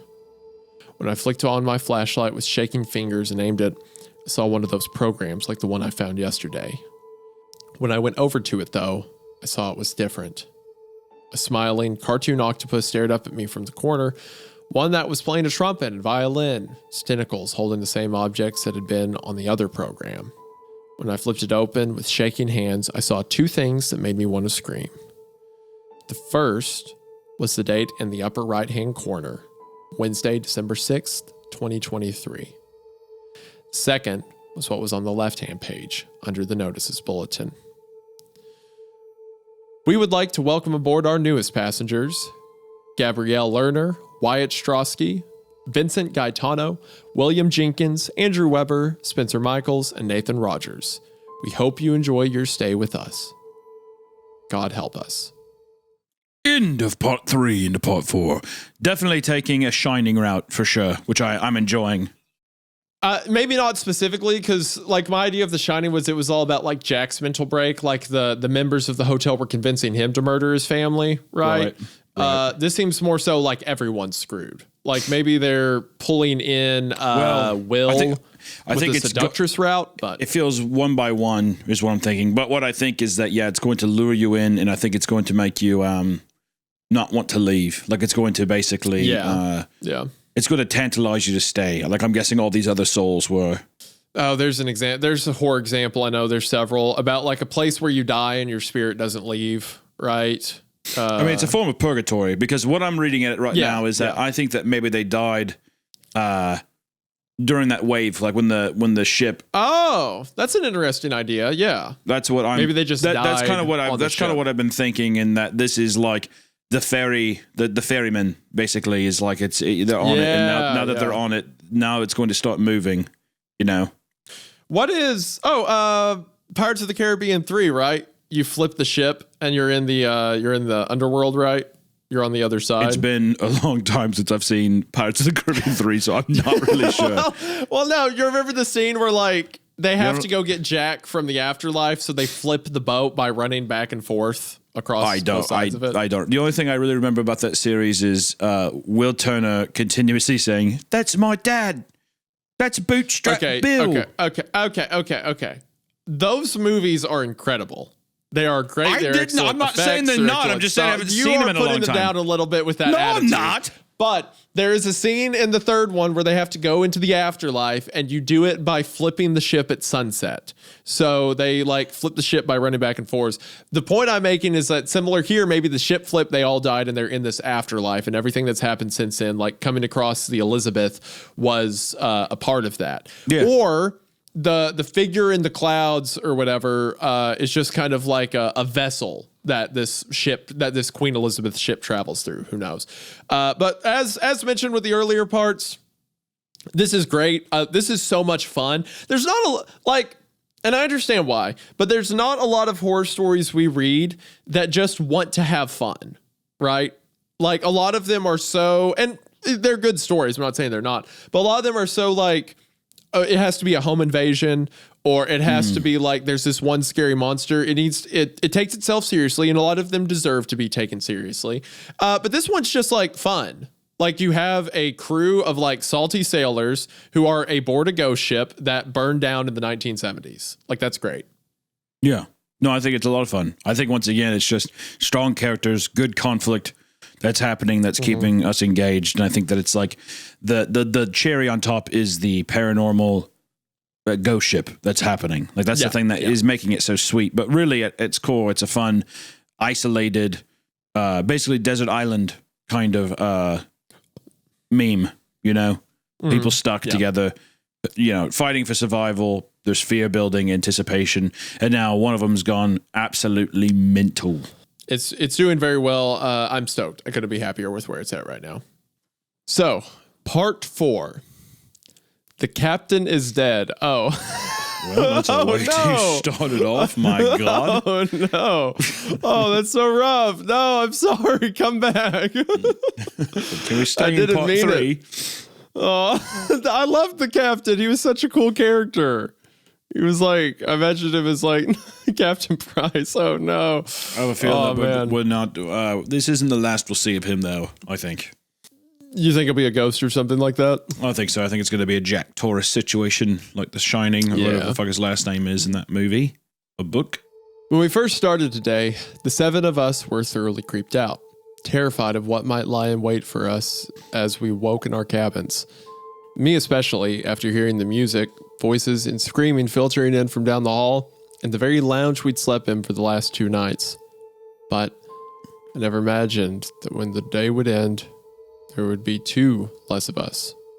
3, technically. As hard as it may be to concentrate on anything but that horrible fact, I'll try and get to what you guys have said and commented. To say I appreciate everything you've suggested, to say all of us are thankful would be a massive understatement. I feel like you guys are what's helping me to cling to the last vestiges of sanity remaining in my mind. To the people who have commented about making it to either the engine room or the bridge to try and stop, sabotage, or even change the course of the ship, that was the very idea that the captain came to us with when we gathered. But as I'll explain in a minute, it seems I don't know what to call them, ghosts, entities, evil spirits, hell, demons, for all I know, anticipated the move on our parts. So I'm sure, like, this is part of the thing, like the ARG interacting with the comments and stuff like that. But I never get that from these stories, because every time I scroll to the comments, the first 5 are like, have you thought about killing yourself? Thank you for the writing tip. Thank you. You really did give me a light to be guided by. Yeah. Yeah, no. I mean, for the context of this story and it being on No Sleep, it's fine, but I always just wish these weren't in this. I just wish it would just get me in more, you know? Just rip it out of No Sleep, sometimes it's nice. I think that, but now after we've done so many, I'm just like, I don't know. Like, I'm more compelled by the story than it is to keep up the visage that this is like real. Yeah. And thankfully it seems to just be the first couple and last couple paragraphs. But I'm with you. You know, like, just ditch it. To be fair, I mean, the No Sleep rule guidelines for posting here are like cutthroat. So I mean, I wouldn't be surprised if they have to include it in every segment that they do. You know? Yeah, there's a good chance. Yeah. Salt was one of the few ingredients we didn't seem to find in the Veranda Grill, though from what the map of the ship shows, there are numerous more restaurants on board. So we're going to keep our eyes open for it. I just hope you'll be right about these things being unable to cross it. To the person who mentioned the Morse code transmitter, I'd forgotten to mention last night that it had been torn out along with the radio microphone. These things very much do not want us trying to call for help. We're most definitely not splitting up anymore, either. Knowing what we do now, it's just too dangerous, even if it means more slower going. But I should get on and tell what happened. The four of us were woken up by several rapid bangs on our cabin door. After seeing the program, which had been shoved under the door last night, I was only able to catch small spurts of sleep. Ones that were all interlaced with horrendous nightmares of dozens, hundreds, thousands of the specters outside pressing up against our cabin, asking us to open the door and inviting us to the party down the hall, before bursting into laughter and screams. So when the knocking began, I shot up from where I'd been curled up on the room's love seat, my clouded, half-asleep mind filling with panic and terror. They're here for us. However, the voice on the other side of the door filled us with a momentary sense of calm. It was the captain's voice. But remembering what had happened with the walkie-talkie yesterday, Wyatt shushed us and crept to the door, putting his eye against the peephole. He stood there for a moment, pulled away, a look of relief in his eyes. It really is him. He breathed out before unlocking the door. Instantly, the captain strode in, followed close behind by Vinny. For a moment, the relief returned, until I realized that they were alone. He answered my unmasked question before I was able to open my mouth. Will's gone.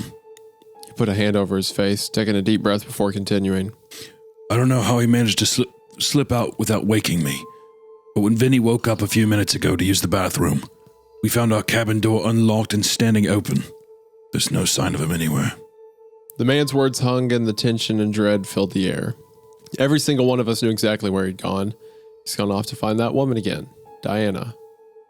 Finally, the silence was broken by Andrew. So, what do we do? A pained look crossed the captain's face. I'm honestly torn, boys. Part of me thinks we should immediately try finding him, if it's not already too late. But another part thinks we should try and find any way to either stop the ship or sabotage the engines. He looked over at me. Nate, have you checked the computer to see what those people have said? I shook my head and began to turn to boot up the laptop, when I caught sight of the program lying on the floor. I knew if I showed it to them, the already palpable fear infecting our group would grow. But at this point, hiding anything might end up being a fatal mistake. They need to see it. I cleared my throat. Sir, before I do that, there's something you all need to see. I picked up the program and handed it to the captain. Everyone crowded around as he flipped it open. I saw the men's faces turn pale as they read the notice inside, saw their own names written there. Andrew let out a shaky breath. Okay. I think me starting to turn into a believer of the whole ghost ship idea. After that, we quickly broke out the laptop and checked her comments. After reading them for a few moments, Wyatt pointed, smiling slightly. Cap, looks like they have the same idea you do, about either taking control of the ship or straight up sabotaging the engines. The captain stared for another second at the screen before nodding. Then that settles it.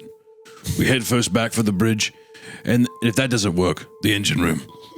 He gazed seriously around at all of us. From now on, we don't split up from each other at all. It'll mean things will be done slower, but, in my personal opinion, it just might be safer. Shot a glance back at the open door to our cabin. Especially with Will being who knows where on board. Putting away the laptop, I quickly took a moment to set the solar charger on the lip of the porthole to gather a charge. The laptop's battery had gotten precariously low, and the six of us moved out in the hall, closing the door behind us. We now carried 3 fire axes we'd taken from red emergency boxes scattered around the ship. My head swung on a swivel as we passed each T-junction, half expecting something, or now someone, to lunge at us from around a corner. The silence, only broken by the low throbbing sound of the ship's engines rising from far below us, didn't help the tense atmosphere that had fallen over us. I didn't know if I was more afraid of running into the ship's inhabitants again or our own colleague.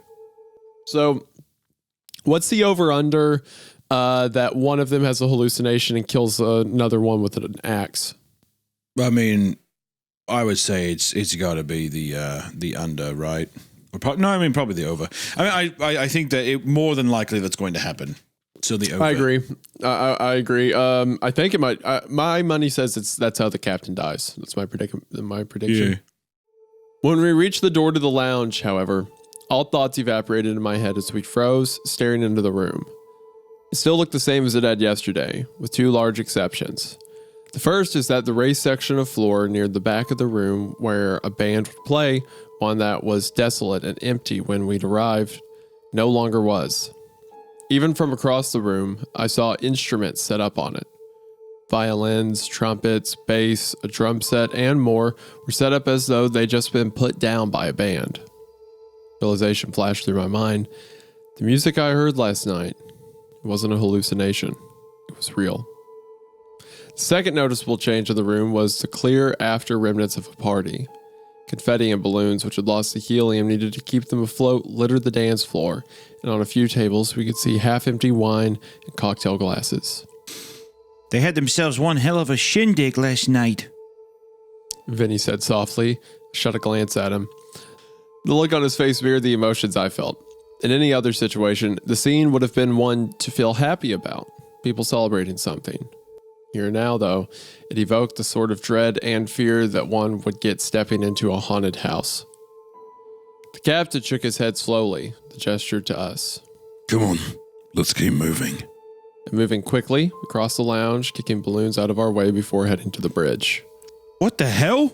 Spencer exclaimed as we stood in front of the hatch which led to the bridge area of the ship, which yesterday had stood wide open, held in place by the metal hook which had been set into an eye swivel on the wall. But now, as we stared in disbelief, it had been tightly shut. Not just shut, but locked. Try as hard as we might, to the point our hands turned red and stung from exertion, the handle refused to spin. You've got to be fucking kidding me! Andrew muttered as the captain began patting at his pockets. His head snapped up, his eyes wide as he realized something. The keys are gone, he said before shaking his head. Will must have lifted them from me before he snuck out. The realization that we'd been effectively blocked from reaching the helm caused the hopeless feeling we'd had yesterday, seeing the ship moving to return. I let out a sigh and put my back to the hatch, resting my head on the cool metal.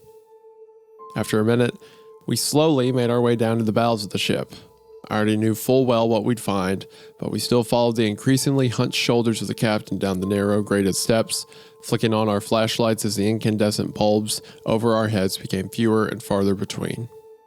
When we reached the hold and rounded the final corner, I saw what I expected. The metal hatch, above which the words engine and boiler rooms were stamped, was closed.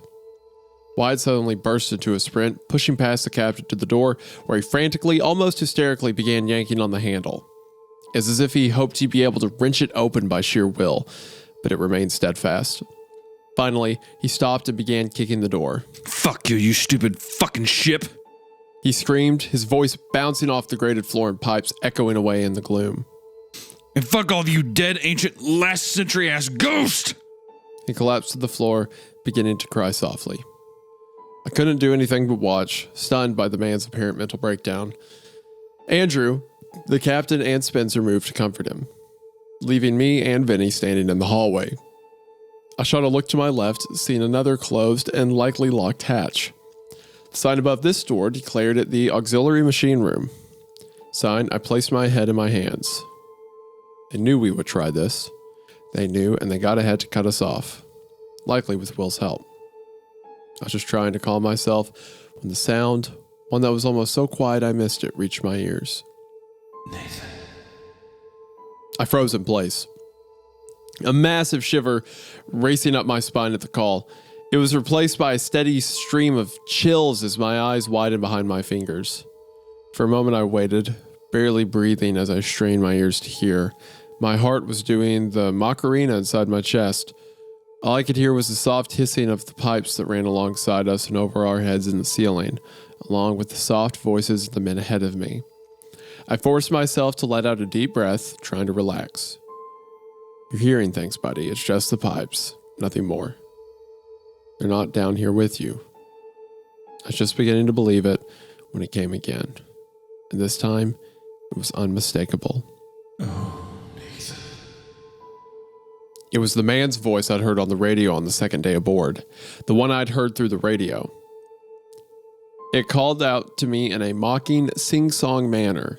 Without seeing anything, I knew the owner of the voice was smiling. Not a pleasant smile either. I slowly stood up straight, pulling my hands away from my eyes as my breath became ragged and shallow. And then, just when I thought it was impossible to feel any more frightened, the feeling of being watched came again. Now, from directly off to my right, another chill shot through me as I realized where I was standing. I was standing almost directly in the middle of a T-junction. Oh, shit. Swallowing hard, I slowly turned, aiming my flashlight with shaking hand down the hallway. I almost screamed. The shadowy figures were back. They stood at the end of the hallway underneath the sign labeled Water Softener and Air Conditioning Plant.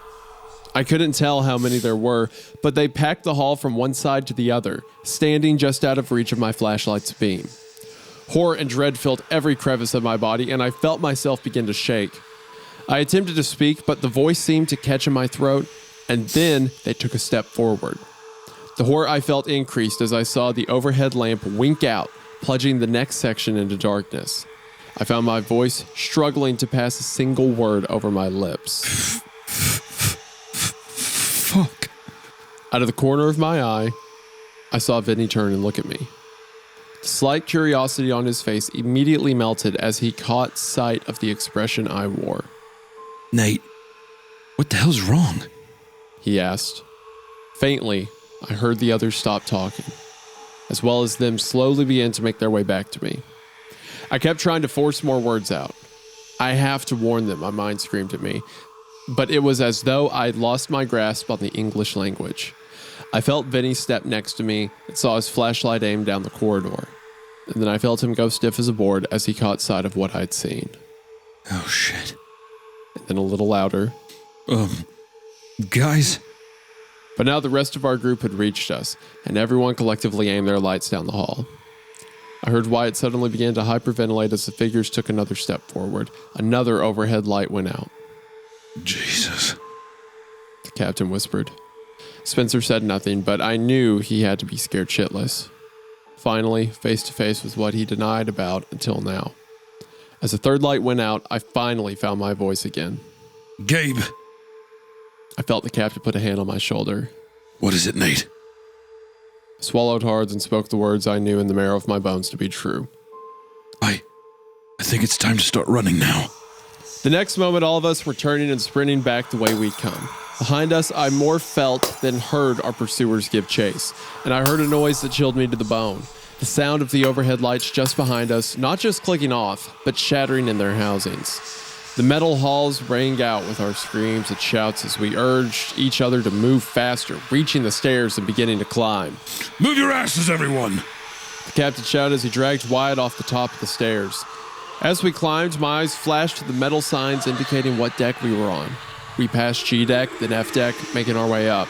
As we reached the top of the landing, I spared a look down, and this time, I did scream.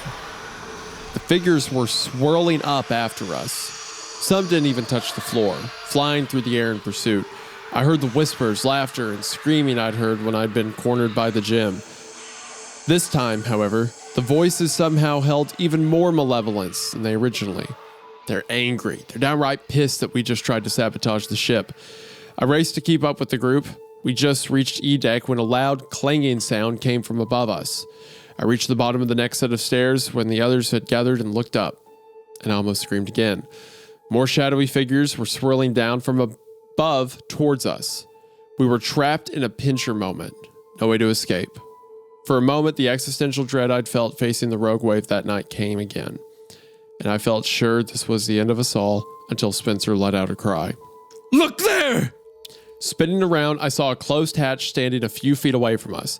The sign above it read cargo motorcar hold. I was the closest to it and leapt for it, my hands locking around the handle and praying that it wouldn't be locked. To my relief, though, the handle spun and the hatch swung open. Come on! I yelled, moving out of the way to let the others in. As soon as the captain dragged Wyatt through, I slammed the hatch closed as I heard the man's voice ring out again. You're only delaying the inevitable, gentlemen. I felt someone slam into the hatch next to me, turning to see Vinny begin locking the hatch. Reaching up, I did the same on my side. Not a moment too soon either. As soon as the last lock had flipped into place, something slammed into the hatch with the force of a speeding freight train. The two of us leapt back as the banging continued for a few seconds. Then abruptly, it stopped. An eerie, unsettling silence fell over the hold, and after fighting to get my breath back, I turned to look into the room. Crates and other large boxes rose high around us, seeming to go on forever. Directly ahead, my light glinted off something powder blue. Focusing my light, I saw it had found what looked like an old mid-50s Cadillac convertible. The top was down, and I saw a matching blue leather interior, accented with white stitching. For a moment, everyone fought to find their breath. Then the captain spoke. Okay, boys. We need to find a way out of this hold and back up to the upper decks. Try and find another exit. There has to be one. Trying to stay as close to each other as we could, we began to move across the huge fold to find it. I stopped as I reached the Cadillac. Reaching out and putting a hand on the quarter panel, the cool metal felt nice against my sweaty hand, and I was suddenly overcome with the feeling that I was about to collapse. My legs felt like jelly under me. I need to sit for a minute. Sliding down, I put my back against the car and slid to the floor, putting my head in my hands. I felt myself begin to shake as the image of the figures chasing us replayed in my mind. Get a hold of yourself, Nate. You're okay. You're okay. Just keep it together. I whispered. Suddenly a voice came from nearby. Dude, you okay? It was Vinny. Not wanting him to see my fragile mental state, I chose to keep my head in my hands and nodded. Yeah, just, I just needed a few moments to collect myself after that. I mumbled through my fingers. Vinny replied after a moment. I get that, but you shouldn't split up from us. It's not safe. You know that by now. I sighed. He was right. I know, man. I began before letting out a shaky breath. I honestly don't know if we're going to get off this ship alive, and that scares me. Speaking the truth felt like a massive weight had been lifted off my shoulders. I felt the car rock slightly, indicating he'd leaned against it. He let out a deep breath. Honestly, Nate, I've had the same thought. For a moment, the man's words comforted me, knowing someone else felt the same. Then he continued. But, I mean, maybe it won't be so bad. Wah, wah, wah. And another one bites the dust. Vinny is gone. Goodbye, Vinny. Speaking of another one biting the dust, there's 6 of them, right? Or 7, counting our narrator. Right. So Vinny's about to die, or he's going to be the next Will. The same thing that happened to him. But the line Vinny said where he was like, you shouldn't walk away from the group like that. Did our narrator walk away? And that's what caused his hallucination early on? I think so. Because I figured that. that was... Okay. Yeah. Confusion washed over me. What? Vinny's voice came again. I mean, come on. Eternity on board a classy ocean liner, surrounded by people who just want others to join them? It can't be all that bad, right? You get to party forever after all. Oh, man. He let out a snort of laughter, but it hadn't sounded like the... Thank you. But it hadn't sounded like the way I knew Vinny laughed. His laugh was a deep, booming laugh. This one had been short and nasally. Another chuckle came. The realization suddenly flashed through me as I remembered the radio call yesterday. They can imitate our voices. Oh. A fresh dose of fear coursed through my veins as I slowly pulled my hands away from my head, suddenly feeling extremely vulnerable, realizing just how stupid I'd been. But there was nobody there. I mean, after all, it is inevitable. Oh, so hold on. So Vinny didn't make it then? No, I don't think so. I think that they probably got him and they're imitating him now. So for one, that's really cool. Because Will could have been like that the whole time yesterday or whatnot. And anyone could be like that at any point. You constantly have to do a head count. But also, do you think everyone else can see him or just our narrator? It's just in his head. I'm guessing that everybody can see them, but I think there's because we're through the POV of the narrator that it's just more prominent to him. It's But the way he sees it, yeah. But we've seen, or we've heard that the captain also went into like a trance-like state as well, or hypnotic state. Yeah. So I'm guessing that everybody's feeling it, but I don't think everybody is fully telling each other what they've seen or what they, feel. Yeah, everyone's being way too bravado, tough guy about this, and it's making everyone confused and die. That, and also I think it's a matter of, I think if you admit it, you believe it. So I think by trying to not admit it, I think that you also are just trying to deny its plausibility and keep yourself a bit sane and not scare yourself. It's like if I acknowledge it, then it becomes real. Right. So if I don't think about it, then it's all figurative until then, yeah. Yeah. The voice came directly over my head. I began to violently shake, began to hyperventilate as I heard all pretext of my crewmate's voice melt away. I was terrified to look up, but I couldn't help myself.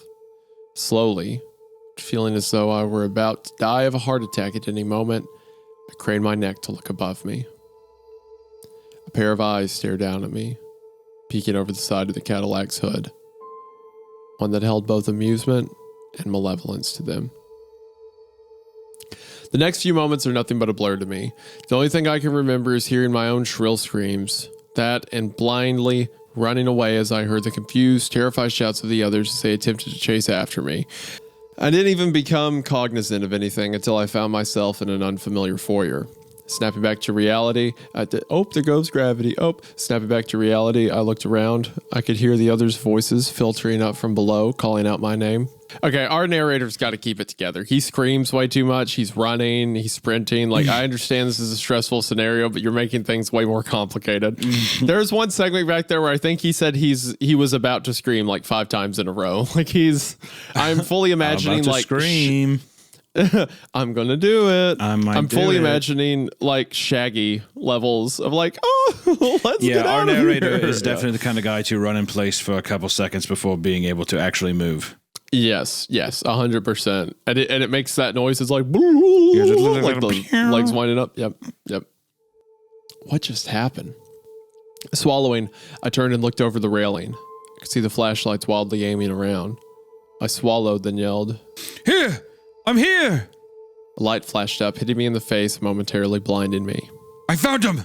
I heard the captain's voice call. "Nathan, stay right where you are. We're coming up." All right. I called back down, took a step back, aiming my light to see where I was. My light flashed off the sign which declared I'd somehow dashed all the way up to C deck. 3 decks? Then the image of the eyes staring down at me swam forward in my mind. I began to shake again, hearing the thing's voice imitating Vinny echo inside my head. Trying to calm myself, I took a few steps into the middle of the foyer, aiming my light around. It reflected off another sign, one that stuck out from the wall. First class swimming pool. Beneath it were a set of double doors which stood open, the light inside spilling out into the landing. I couldn't see much inside, so I took a few more steps until I could see clearly. I blinked a few times. Am I seeing things? I wasn't.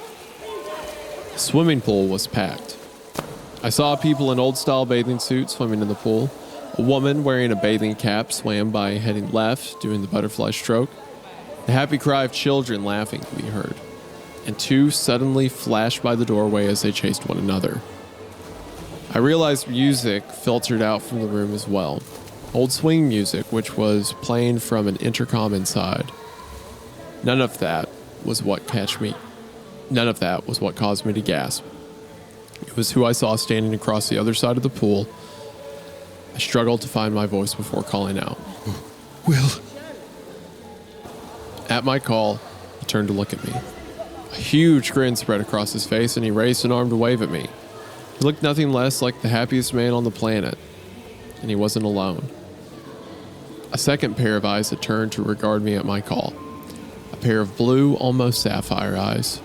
Ones that, for a moment, made me feel as though I were falling under some kind of spell. Platinum blonde hair bobbed around the shoulders, and voluptuous lips pulled back into a smile. One that held equal amounts of warmth and eeriness to them. She wore a white turtleneck and slacks that accentuated her figure. A bracelet dangled from one wrist. The lips contorted into a smirk as she snaked an arm around Will's shoulders. One eye closed in a wink. I'd never seen the woman before, but instantly I knew who she was. Diana. Do you want to explain what the moaning is that you were doing during that whole paragraph? Excuse me? Okay. Then the doors to the pool slammed shut on their own.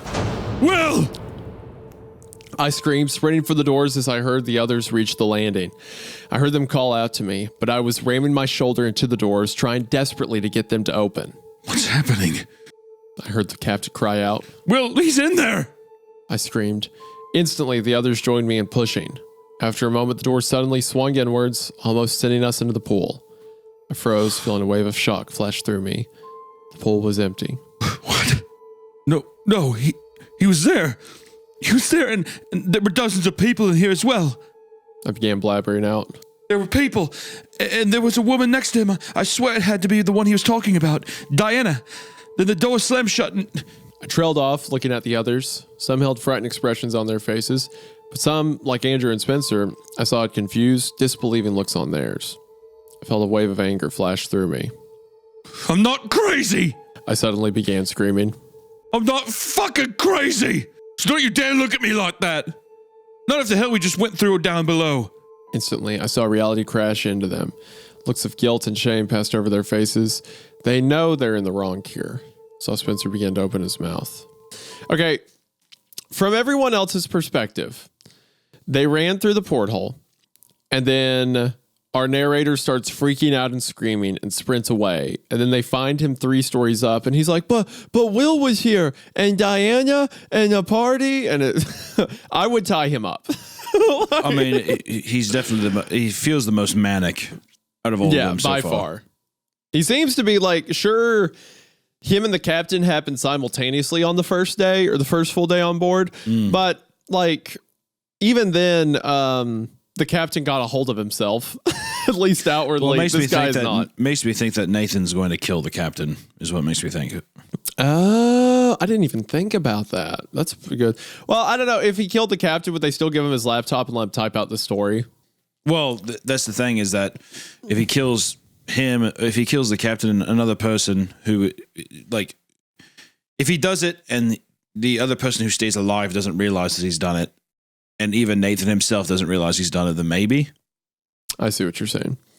I got you. Like in one of his deliriums, he does it. Right. Nathan definitely seems the most susceptible. But I was cut off as Wyatt began to scream behind them. You know what? Fuck this! The others turned to see him running for another of the red boxes, which contained a fire hose and axe. To my shock, he punched straight through the glass with his bare hands, something that should have broken them. But somehow, he yanked an axe from it without a glance at his shredding and bleeding hands. His eyes danced wildly around in his sockets, and I instantly recognized that he'd gone off the deep end. He began to scream again, both at us and around him in general. Fuck this, man.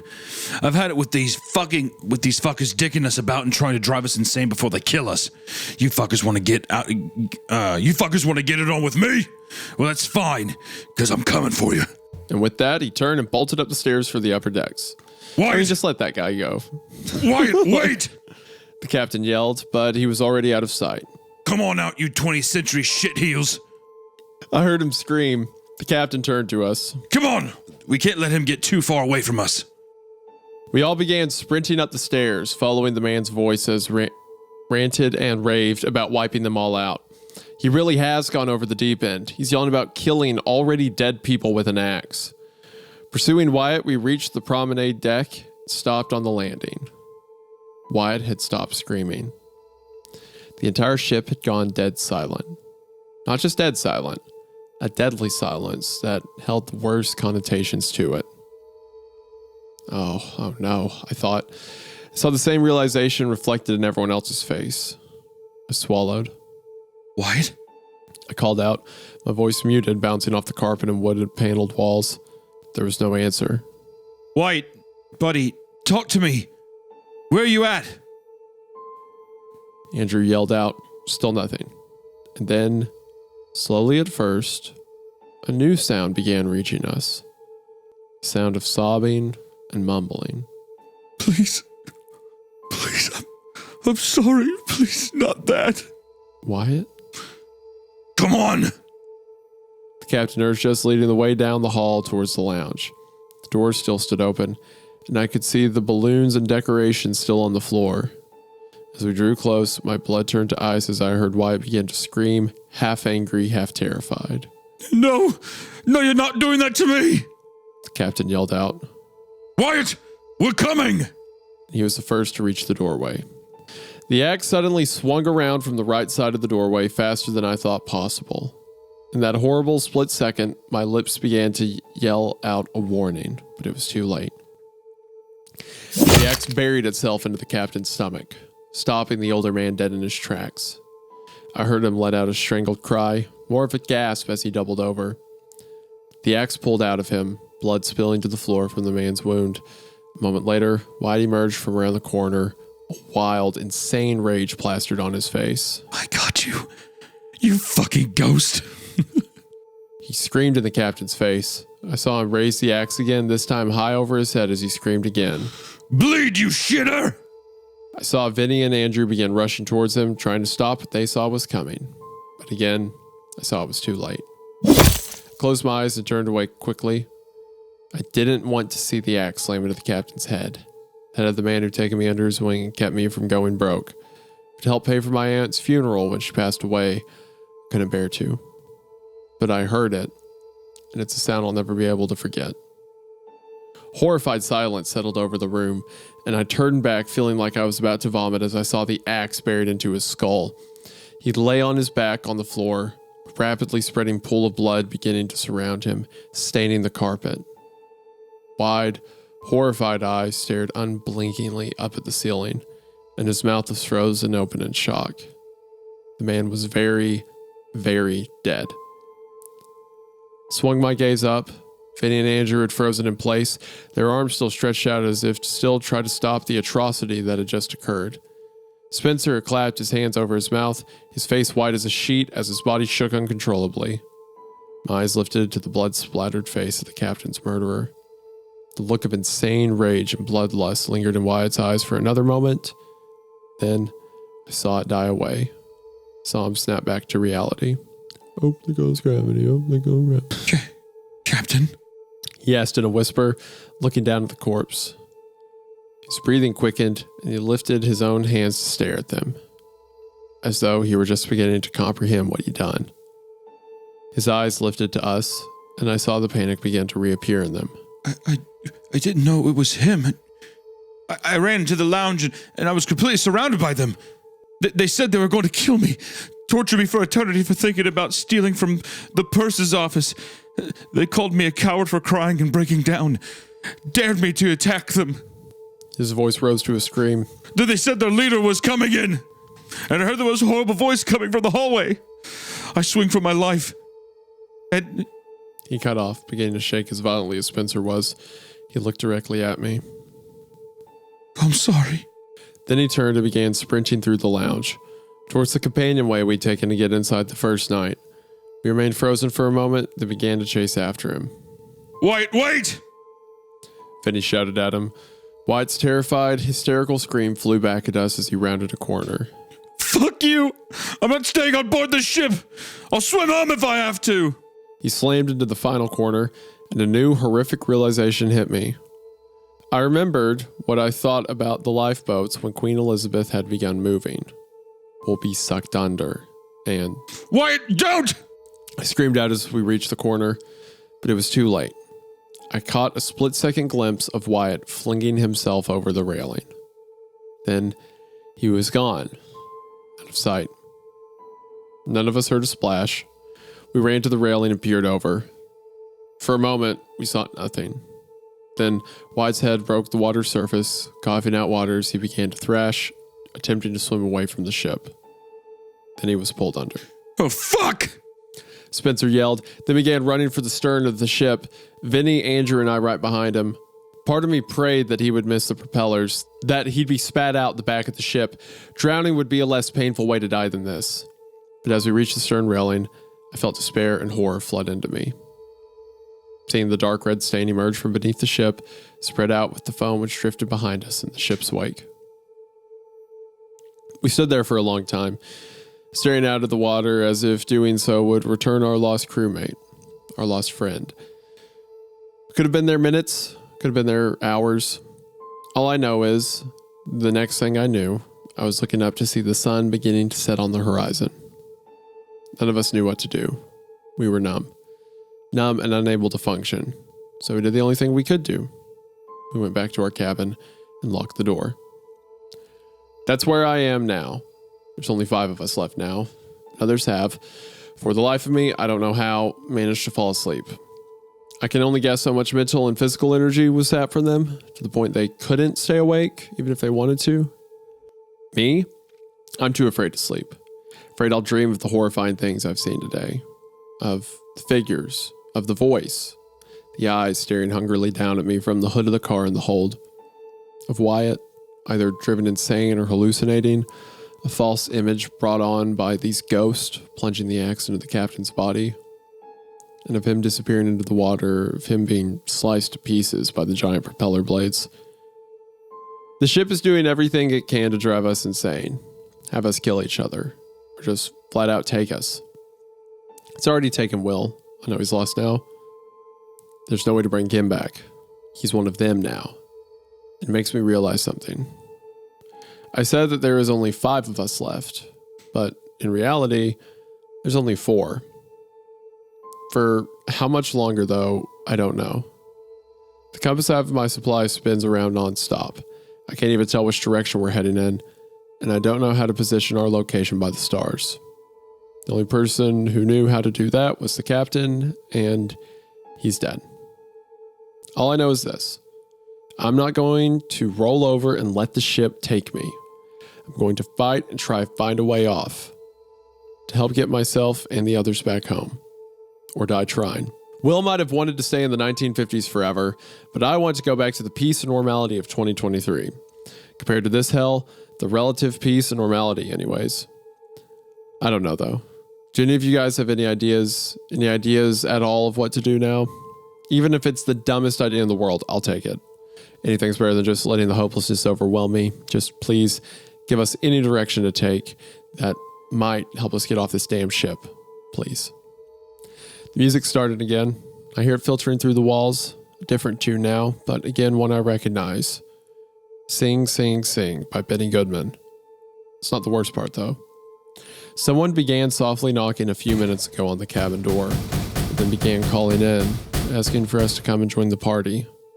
The voice that asked it was Will's, and then another voice joined him, a woman's voice, one that asked the same question with a British accent, and finally, a third voice, one that made me want to break down in tears, the captain's voice. The implications pierced my heart and soul like a dagger.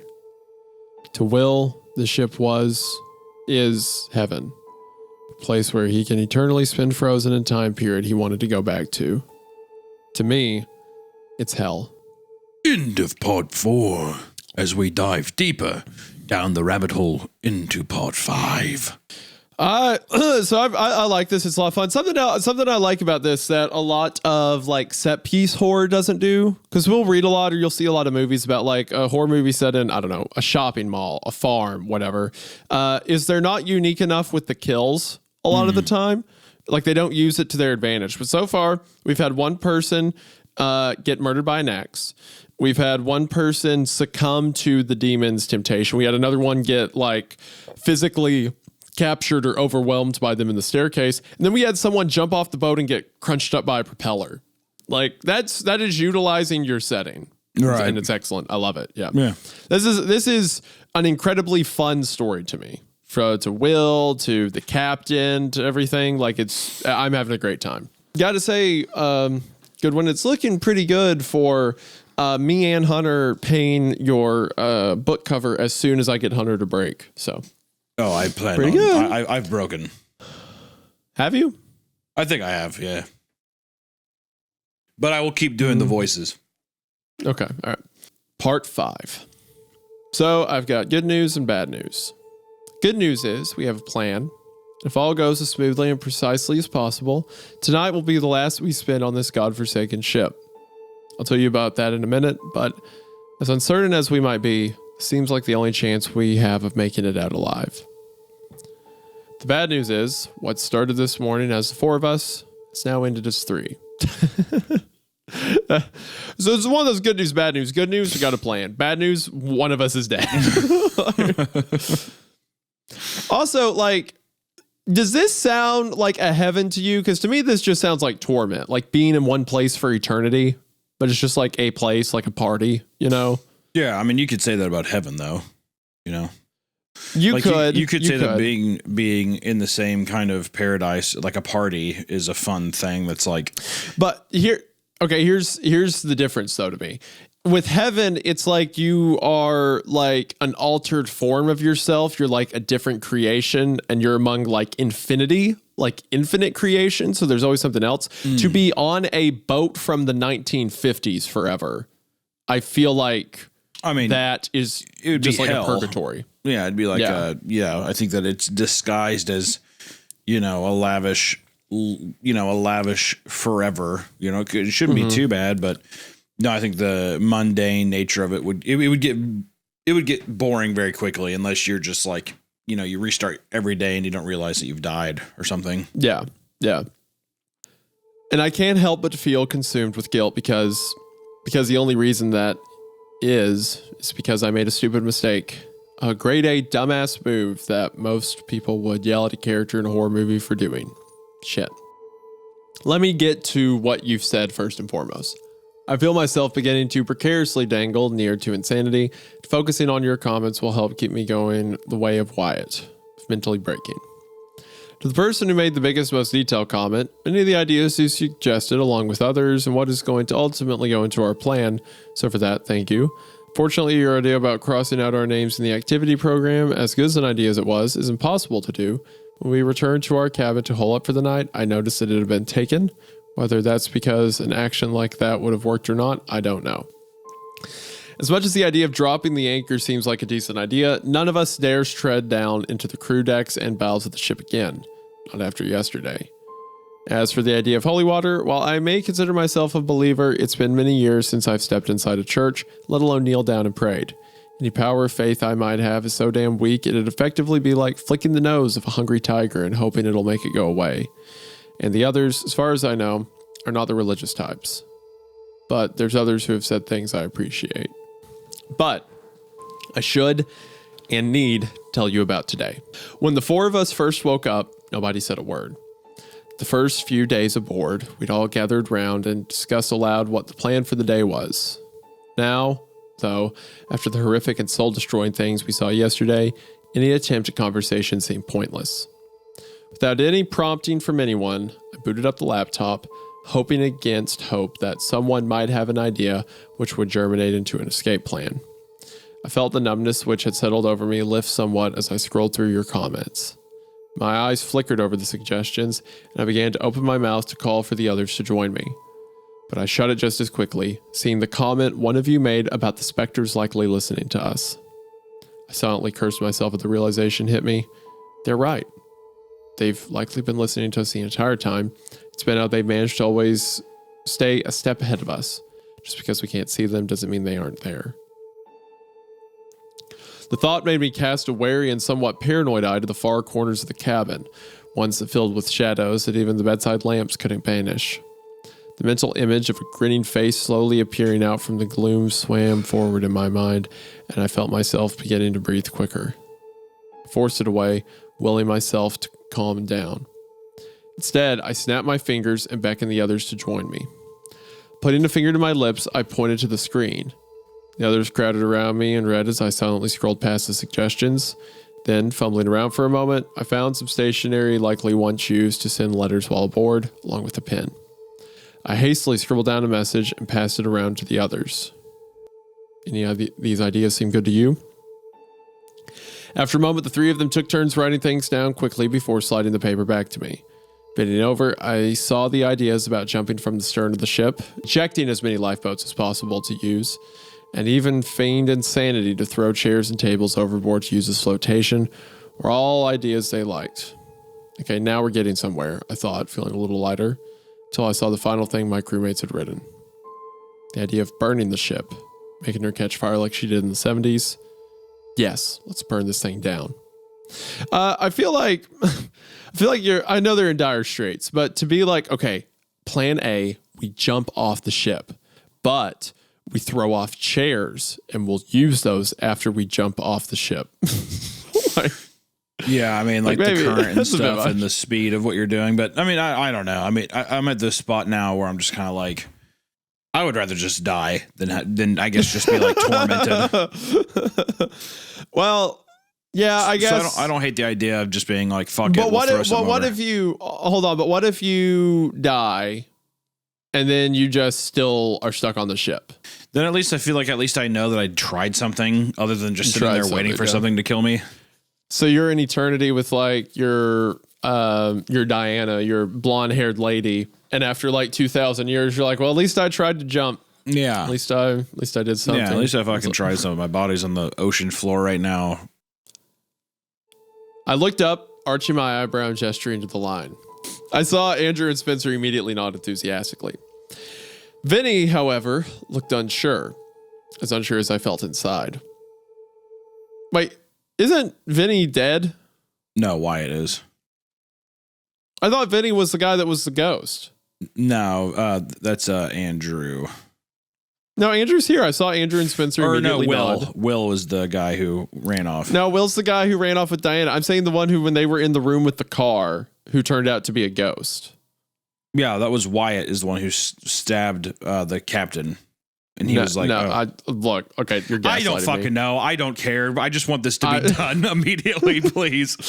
God, No, you know what? Just for that attitude, I think I'm going to draw it out a little bit longer. Vinny, however, looked unsure as I felt inside. I remembered that Wyatt had babbled to us before throwing himself overboard. If they got that pissed off just over the suggestion to rob them, and even more about trying to sabotage the engines, what will they do to us if we try and set the ship on fire? My heart of hearts, I knew it was a bad idea. I knew that as the captain second in command, I was de facto leader now. Even if the ship I would have been leader of was long gone. But I also knew that if I tried to force the others away, there might be another fight. One that could clue our host aware of our intentions. So instead, I quickly jotted down another note. Honestly, don't know if trying to burn the ship is a good idea, but I'll put it to a vote. If you want to burn the ship, write an X beneath this. If you don't, draw a circle. Quickly, I drew a circle and passed the paper to them. Andrew and Spencer scribbled their answers down instantly. Vinny took a while longer, all the while shooting glances at the others who gave him almost judgmental eyes. Finally, he took the pen and jotted his answer down, passing the paper back to me. 3 X's stood beside my circle. Shit. I took a deep breath and looked at them. I knew I'd been right. Any attempt to dissuade them would make things worse. But was making things worse now worse than what might to come? I didn't have a chance to ponder that for long as I saw the others regarding the map of the ship. Andrew's face lit up as he tapped the half-moon shaved room at the very front of the promenade deck, one that was marked Observation Lounge. He tapped at the label below it, Cocktail Bar. I knew what they wanted to go there for, alcohol, which they could make into Molotov cocktails. I shut the laptop down and closed it up as they stood, moving to the door as quietly as possible. As they did, the memory of being called to through the door suddenly forced its way to the front of my mind. I remembered hearing the 3 voices calling to me. First, Will. You guys have got to come out and come to the party. You'll see you've been afraid for no reason. Everyone here is so damn nice. Trust me, it's so much better than going back to the world you came from. Then the woman, Diana. Come on out, boys. You have no idea the wonderful things you'll see. It's bloody beautiful. I like how every character in the story gets a British accent, but Except the one for the explicitly character. British. I'm not going to. I one. refuse to give the actual British character a British voice. Okay. Then finally, the words that had followed me into my dreams, my nightmares. Those of the captain speaking directly to me. Nathan, we were so wrong to have been afraid of them. This place is amazing. The ship is only the beginning. There's a whole other world beyond it. One so much better than what we left. I know it hurt you to see me die, but I'm okay now, I promise. Please open the door and come have a drink with me. It's funny to imagine like this old soggy captain like pressed up against the door. Like, Nathan, I'm sorry, Nathan. You got to take me back. Could you also send a picture of you with your pants down? What the fuck are you talking about? You know that? Okay, where my bit was going in my head is there's that, you know that thing that's like, can you send a picture of you like from the front, from the back, one, you know what I'm talking about? Where it's like, all right. I didn't know whether it truly had been the man I'd looked up to for so long or just another facsimile to torment me. I don't know which would be worse. I was snapped out of my thoughts as the sound of the cabin door being unlocked reached my ears. Looking up, I saw Andrew peek out the small opening before looking back and flashing the OK sign. Pulled the door all the way open, leading the way, stepped out of the room. Spencer immediately followed behind. Vinny gave me a last, pained look before gesturing for me to follow. After a moment, I did. The hallway was deserted as we slowly made our way towards the staircase to the upper decks. As we walked, I noticed with growing unease, and yes, dread, that there seemed to be more signs of life on the ship than there had been when we first arrived. Sets of period shoes ranging from men's wingtips to women's high heels had been left out in the hall next to the closed cabin doors for someone to come and shine them. Ashtrays were past contained cigarette butts, and as we stepped onto the landing, I saw a sign on the concierge desk that read, "Sorry, we stepped out for a moment. We'll be back shortly." It is like the ship is slowly coming back to life. Like the ghosts on board are becoming more active the more the ship steams along. The thought caused another shiver to shoot up my spine. I couldn't understand why I'd had the thought. Not right at that moment, anyways. We climbed the stairs until we reached the landing to the promenade deck. I've been looking down the steps as I climbed, lost in thought when I accidentally walked straight into Vinny's back. I stumbled backwards a little, feeling as though I were about to begin tumbling back down the stairs like a scene from a comedy movie. My nose painfully throbbed and I shot a look up. All three men had come to a dead stop, looking down the hallway to the right at something I couldn't see. Despite our situation, a pang of irritation bubbled up inside me and I pushed past Vinny, beginning to speak in a whisper. Why the hell did you guys... But my words died in my throat as I saw what they'd been looking at. Or, to be more precise, what they weren't looking at. The captain's body was gone. From where we stood, we could plainly see the entrance to the lounge where he'd been killed. We could even see the bloodstain which still stained the carpet. A mop and bucket standing next to it as if someone had been about to try cleaning it up. But the captain's body no longer lay there. And to make matters worse, there didn't appear to be any sign he'd been tracked off. As if he just vanished. Dread and tension permeated the air as we stared, and I felt the biggest chill yet run up my... He has had a lot of chills run up his spine, hasn't he? So many. It's cold. It's a very cold chill. It's a cold, very chilly ship. This ship is freezing.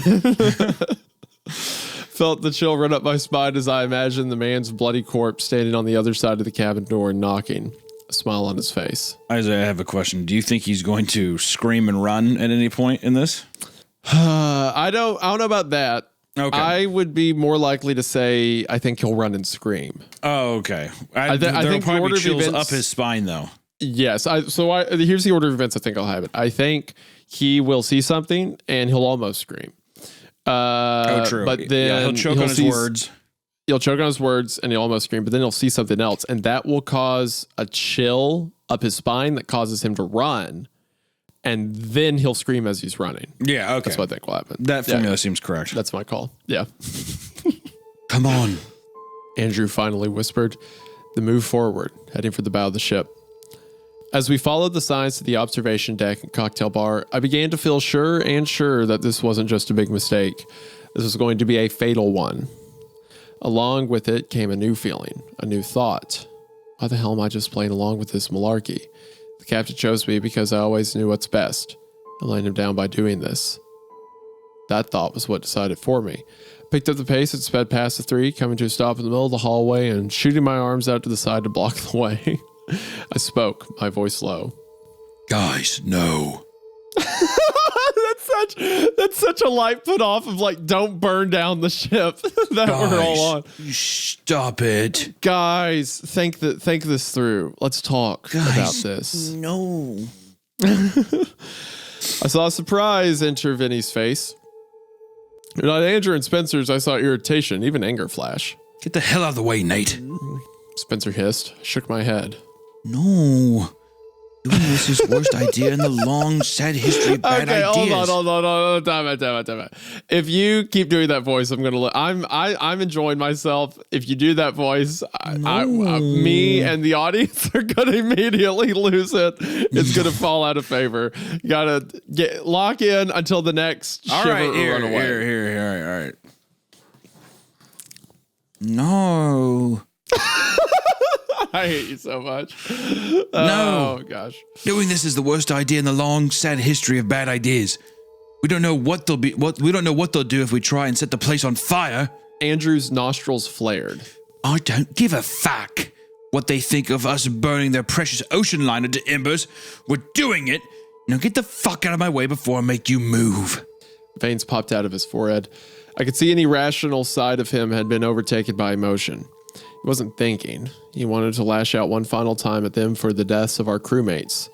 I knew what would come next, but I didn't budge. Instead, shaking my head and standing my ground. Even though I anticipated it, the punch still caught me half by surprise. I didn't realize just how strong Andrew was, with how wiry of a build he had. No. I crashed into a heap on the floor, my head smashed into the wooden wall as he loomed over me, fist balled as if ready to take another swing at me. He leaned down and got right in my face, spit striking my nose and cheeks as he spat at me. Stay the fuck out of my way. This is being done, whether you like it or not. With that, he strode past me. Spencer only stopped to spit at me before following. I looked up at Vinny, feeling a small trickle of blood begin dripping from just above my eyebrow where Andrew's ring had caught me. Please, don't. For a moment, he looked like he wanted to agree with me. Then he shook his head, his shoulders slumping as he succumbed to the peer pressure of the others. I'm sorry. He whispered softly before following after them. That's funny how he went from like, the captain chose me. I'm the new captain. Like, men, stop. And now he's like on the ground bleeding. He's on the ground like guys, no. Guys, no, please. No, don't do that. Don't do that. What if the ghosts are mean to us? No. I turned and watched him hurry down the hall before disappearing out of sight around a corner. I fought the urge to scream after them. As angry and hopeless as I felt, I didn't want to bring the spectral horde their way. You stupid fags.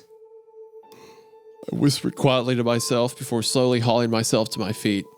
I stood there, trying to calm myself for a moment. Felt almost impossible to do.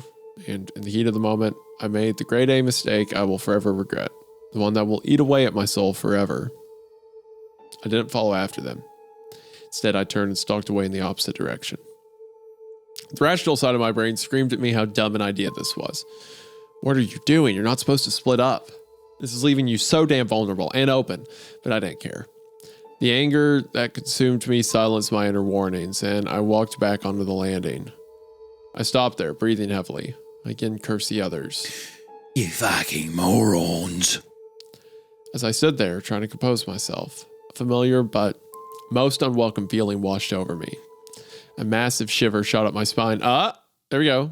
Another shiver up the spine. That's one for the bingo card. It's so cold on this It's boat. so cold on the Mate, ship. it is frigid. Did It's I like mention I'm up it in was Wales. 5 degrees Fahrenheit? It's like I'm traversing the Atlantic Ocean because it's so chilly. Washed away by a surge of fear and terror. Good soda pop. Oh, hell, dude. Slowly, I turned to look behind me, and I felt my blood run cold, still cold, skin cold, at what I saw. My blood run cold. I'm frozen. I'm frozen still. I cannot move. I keep feeling these chills up my spine. Why don't you put on a so jacket, cold. dude? Oh, God, I can't. It's so cold in here. The scene of him, like, stamping, like, he's on a ghost ship where, like, you can get trapped in hell, and he's like, "Oh, I know I shouldn't go off by myself, but I'm just so upset. I'm just so Like, I'm just so meekish and vulnerable right now. Like, I don't don't care if that dude like killed your family. Like, don't be alone on the ship. He's mad because they're not following his idea. Well, I'm not thinking right because I'm so chilly. Oh, that's right. I forgot how cold he was. That's true. I'm shivering. Yep. Standing almost directly on the spot where the captain's body had been lying, in the middle of the bloodstain, was one of the shadowy figures. It stood dead still, and even though it had no face, I could tell from the feeling I'd had that it was looking directly at me. Then a new fear began to flood into me, one that came with a thought that, try as I might, I couldn't push away. What if that's the captain? I let out a gasp, feeling my heart begin to beat harder in my chest. I couldn't take the thought that I might be about to be attacked by the spirit of the man I'd looked up to as a father figure. So I turned and hurried into the opposite hall, heading in the direction of the stern. The feeling of being watched intensified as I hurried down the hall, and I mentally cursed myself for letting my emotions lead me into such a dangerous spot. Stupid, stupid, stupid. I shot glances over my shoulder, feeling that at any moment I'd see the figure shoot around the corner in pursuit of me, or worse, see all of them appear. Trying to find some place I could duck into to potentially hide. A sign appeared, hanging down from the ceiling with an arrow pointing to the right. Theater. Not knowing where else to go, I jogged right until I saw the large door with an identical sign above it. Yanking open the heavy door, I jumped inside and pulled it shut behind me. Trying not to breathe loudly, I pulled back on the inner handle as hard as I could, seeing with a sinking feeling that there was no lock on this side of the door. Not like it would do much good if they want in here, but as the moments ticked by into minutes, nothing came. No force ripped the door out of my hands. I began to breathe a little easier. Feeling my heartbeat begin to slow as relief swept over me. Feeling safe that I wasn't about to be swarmed, I finally turned around to look at the room I'd entered. I found myself staring past red drapes, which had been pulled back. In the low light, I saw dozens, no, hundreds of empty red seats stretching out away from me towards the back of the room, and blue carpeting covered the floor. I only had a moment to look at the ivory white walls before I froze, realizing something. It should have been dark, almost pitch black in there. There was no windows to the outside, meaning it should have been like trying to walk around with your eyes closed. But it wasn't, and my eyes flickered up at the back wall. I realized why. The projector was playing. I suddenly became aware of sounds playing from the speakers on the walls. A lump formed in my throat, and even though every fiber of my being told me to leave, I instead stepped from the entryway into the theater itself, taking half a dozen steps or so until I was halfway up the far right aisle. I turned to look at the screen. A movie was indeed playing, and not knowing what else to do, I sat down in one of the seats. I could tell the movie was old, both by the fact that it was in black and white and the scene of what had to be London in the mid-50s. I'd visited the city. What if he sat down and he was like, I could tell the movie was old because it was a Disney movie. Sandra Bullock, The Blind Side.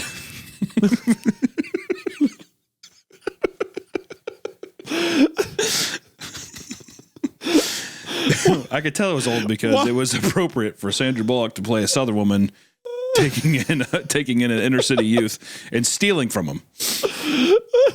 Have you heard that story that guy has come out and he's just like, yeah, they fucking stole money. They're horrible. The craziest thing to me about it, because it was like the family stole the rights to the story or something like that. The craziest thing to me is how he's depicted, especially in the movie, where in real life he was, I think they like adopted him when he was like 14, 15 and he was already like a pretty good football player.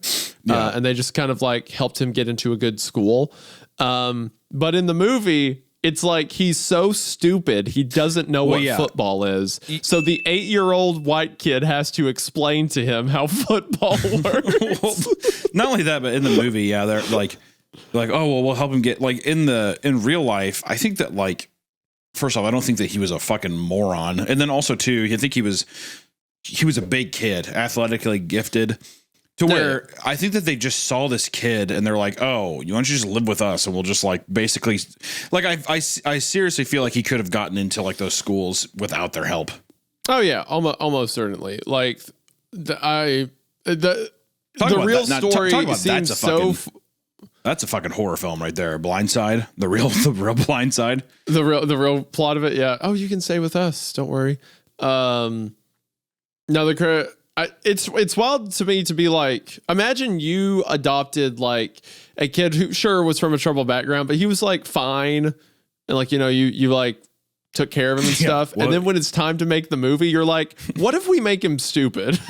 What if we... All right, now, Michael. What if we decide he didn't know anything? Now, Michael, I'm going to take 20% of your revenue for the rest of your life. But then also, we're going to make a movie about you, and you're basically going to be radio. But I'm not like radio. Sure you are. Whatever you say, Sling Blade. Yeah, exactly. What do y'all got to eat back there? There's that scene because like the whole movie, it's like, oh, he actually has a heart of gold because the character in the film is like too dumb to say things. Like there's a scene where like he gets into a car wreck and he sticks his arm out to save the kid. They make him seem like a fucking mutant where it's like he sticks his fucking arm out like, I don't know, the Thing. And catches a car crash. Yeah, exactly. Where I'm like, what the fuck are you saying about this kid? Then, he's like the Elephant Man.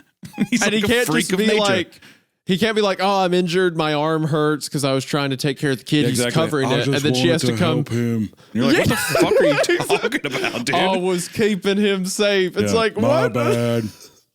Is it morally sound to put this kid into a contact sport? I will say this: if I walked it's in, an if I ethical was on a dilemma to let this kid play football. if I was on a 1940s British cruise liner, a ghost cruise liner, and then I went in, and the only movie that played was Blindside, I'll tell you right now, my spine would be officially chilled. What was Blindside just on your mind? I don't know. Honestly, I have wonder, no idea where you pulled that from. I wonder when Blindside isn't on my mind. You know what I think? I think of Sandra Bullock's Southern accent a lot. I think is what I think, and I keep thinking you're going to go to Bama. Remember the accent, but you're going to Alabama State, Michael. I do remember that Bama. You're going to Bama. You're going to Bama, and he's like, I want to go to Ole Miss. She's like, you're going to Bama, something like that. I don't fucking know. Also, I was just thinking, I'm like, that movie was just insufferable. I also like, what is that, Tim McGraw or somebody? It's either Tim McGraw or Keith Urban. It's like another country music star, just plays the dad, and he's just like, all right. Really? Sure, I guess this yeah, I'm 100% positive. Here, let me look it up. Oh. Yeah, Tim McGraw, he's sitting there, he's just like, Sandra Bullock comes home, she's just like, by the way, this boy's staying with us. He's going to live with us forever. And he's like, okay. You're the boss, ma'am. You're like, wow, that's some interesting conflict for the story. You know what? Happy wife, happy life, whatever you say. What the hell? Are we just going to let this random stranger live with us? You realize he's going to go to Ole Miss. Here, he's going to go Bama. He's like, oh, there was that whole era of like the white savior films that happened for a while. You know, I think still one of my favorites is God's Not Dead. Don't get me started. I love that film. I grew up evangelical, like, well, maybe not even adjacent to evangelical stuff. So that movie was like all anyone talked about. That was a big deal for us. That was like, was that a win? He's those not, around you know us, what? yeah. Actually, that's true. He's not dead. You know what? When you put it that way, he's not dead. Yeah. You know what? He isn't dead. That's true. Was there a white savior thing in God's Not Dead? I mean, I don't know. It's just like one random kid standing at the back of the class. It's just a guy. Other than their depiction of Jesus, but it's literally just a guy. Yeah, exactly. It's just a.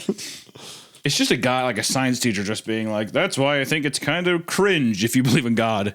And like a kid in the back stands up and he's just like, I disagree. That's the movie. There was a lot of that growing up where like it was drilled into my head for so long. Oh, like sure. when you get out of like churches and like Christian schools, because I like went to Christian school growing up, it's like they're gonna hate you. Yeah. They're gonna like, you're gonna be the enemy. Everyone's gonna be like I see TikToks about now where people are like, what I thought the world would be like outside of church. And it was like, oh, you want to shop at the Starbucks? Well, you have a cross on your necklace. So security, if you can escort, like you had this idea you're gonna be like super persecuted. So like that was me, that kind dude. of gave it. That was me. I was the guy persecuting people. I said, hey, freak. Get out of here. That's what I said. You what? And I'd be like, everybody, let's pants this guy. Let's rip off his diaper, is what I would say.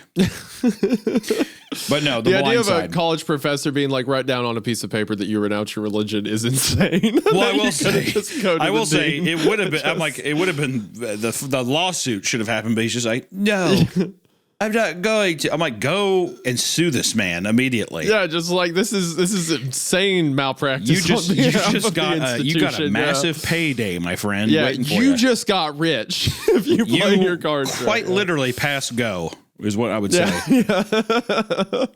I'd visited the city in 2004 as a teenager, and I instantly recognized Trafalgar Square as different as I was seeing it now. The scene began to follow a woman in a trench coat who always walked with her back to the camera as she got into a cab and was shortly dropped off. As she walked, I suddenly noticed something. The woman had very familiar platinum blonde hair hanging down to her shoulders. Diana. Instantly, the little curiosity I had vanished, and I felt a heavy pit begin to form itself inside my stomach.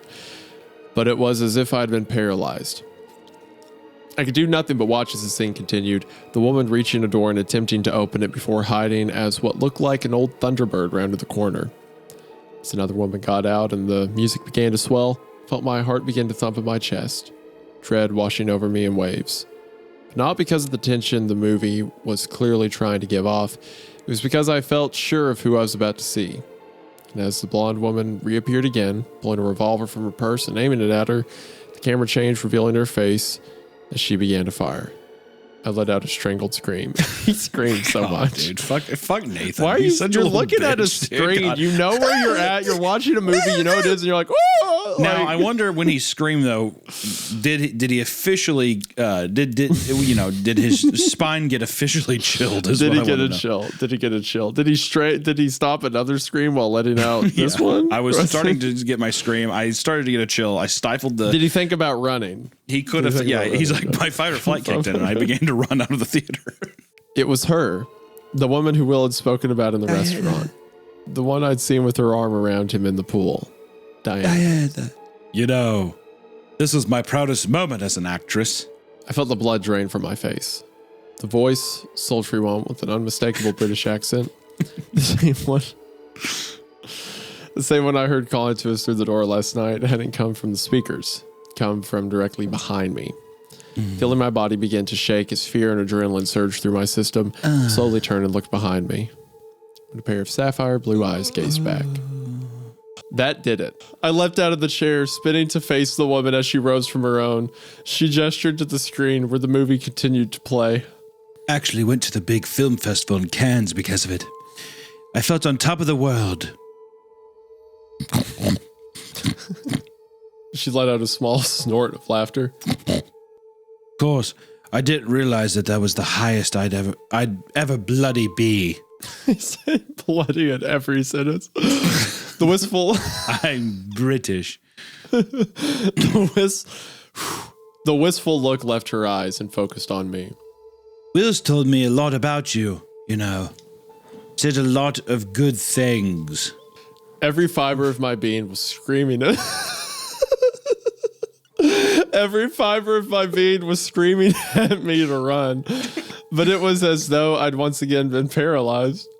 I couldn't move. I couldn't even speak, only stand and stare. That's when her face changed, instantly turning from the half-warm, half-eerie smile to ice. You're right, you know. Your friends are making a big mistake with their plan. Them trying to set fire to the ship isn't going to work. All it's going to do is make us mad. My eyes went wide as the realization hit. Renewed horror filling me. They know. You know how we get when we get angry, Nathan. I finally managed to take a step back, seemingly able to speak again. The words of one of you that I'd often seen flash through my mind. Of asking these ghosts, demons, whatever, a question. My mind still screamed at me to run, but the slight hope that I could reason with them, perhaps convince them to let us go, was too much. So I asked, my voice trembling. Well, what the hell do you all want? Instantly, I realized how dumb my choice had been as Diana began to laugh. Small snickers at first, then blossoming into loud giggles. They stopped as she smiled at me, one that despite the fact it made her look strikingly beautiful, made me feel as though I wanted to scream. We want you, Nathan. We want all of you. She took a step forward. I took a step back, my eyes flickering to the exit behind me as she spoke again. You think the past just dies? It doesn't. It just melts away into what I can only describe as another reality. A beautiful one, where nothing ever ages, nothing ever changes. One where we all stay, where everything as it was stays. She closed her eyes, shaking her head slowly. But it gets lonely. For all of us. The only bad thing about nothing ever changing is that we never see any new faces, new people to meet, just the ones where we came, the ones who've died. Her eyes flew open again, locking on me. I just began to take a step back when I again felt rooted to the spot. But we're able to come back, you see, thanks to the fact that this ship's sisters still exist in your world, your time. It gives us the ability to come back, to find new people to join us in ours. Her face suddenly contorted into the most wicked, evil smirk I've ever seen in my life. And we're always looking for new people to join us. Her words stabbed into my soul, filling me with horror the likes I'd never felt before. In that instant, I knew there was no reasoning with them. There was no bargain that could be made for us to leave. They would never let us leave. They wanted to take us back to where God only knew. And they'd done it to countless other people. How many people lost at sea is due to them? I let out an involuntary gasp as I finally managed. You know what? If I know anything about my boy Nathan, I know he's working up a scream. Like if I shot in the dark, if this man gets a noise out, it either is a scream or it's working its way to a scream. Yeah, he likes to talk to himself. He likes to scream out loud. That's what he likes to do. Yeah, and run and get cold. I let out an involuntary gasp as I finally managed to take another step back and froze. See? Cold. Chilly. My blood turned to ice in my veins. See? As the realization so hit me, and I finally did scream.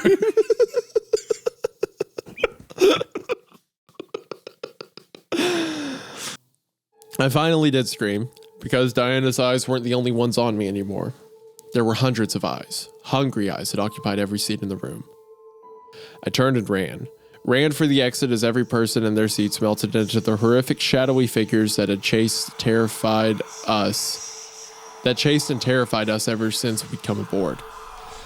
The whispering, laughter, and screaming which had plagued my nightmares was so loud in my ears, I felt as though my eardrums burst and began bleeding.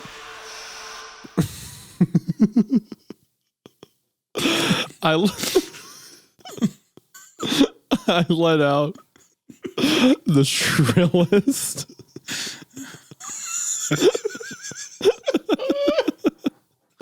most high-pitched scream. The way the sentence ends, I let out the shrillest, most high-pitched scream I ever have in my life. My arms stretched. My arms stretched. My arms stretched.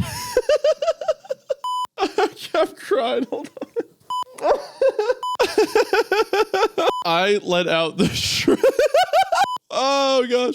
I let out the shrillest, most high-pitched scream I ever have in my life. My arms stretched out and reaching for the door to the hallway. So he's like a full Scooby-Doo. He is literally doing the fucking the Fred Flintstone yabba dabba doo and like running in place and dead sprinting off. If Nathan at this point ate an 8-foot tall sub in one bite, I would not be surprised. I'm gonna ask you something. Do you think in the story, do you think there is going to be a Scooby Snack-esque item that gives him courage to stand his ground? Because isn't that what the whole thing they do with Scooby Doo is they basically like they lace fentanyl with Scooby snacks and it like gives them yeah. It's like I'm not going in there. Would you do it for 2 Scooby snacks? Yeah. So what about 2? Okay, whatever the fuck. Like Scoob. Like Scoob.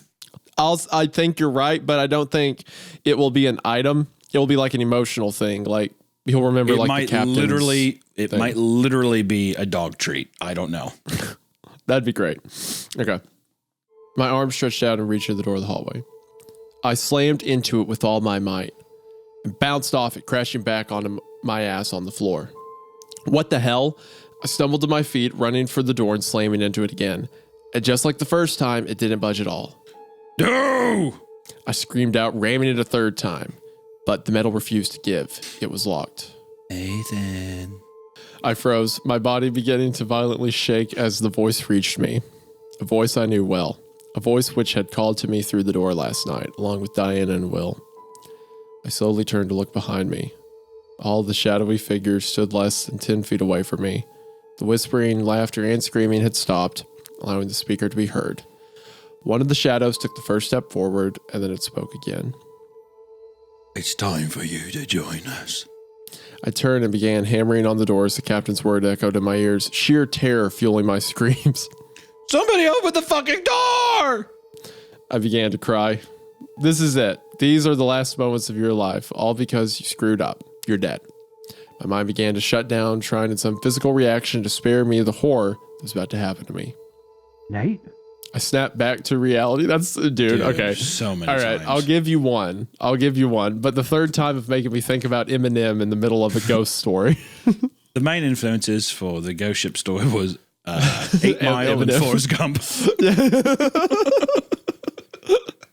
I snapped back to reality as the voice came from the other side of the door. For a moment, I thought I'd finally snapped like Wyatt had. Then the voice came again. Nate, are you in there? It's Vinny, my mind screamed at me. I began furiously pounding on the door again. Seeing out of the corner of my eye, the figures began to sweep towards me. Vinny, unlock the door for God's sake. I heard the sound of him beginning to fumble with the lock. Shot a glance over my shoulder and screamed. I shot a glance over my shoulder and screamed again as I saw the figures less than a foot away from me. It's like, now in my head, it's like a Oni Plays animation of like, ah! Like,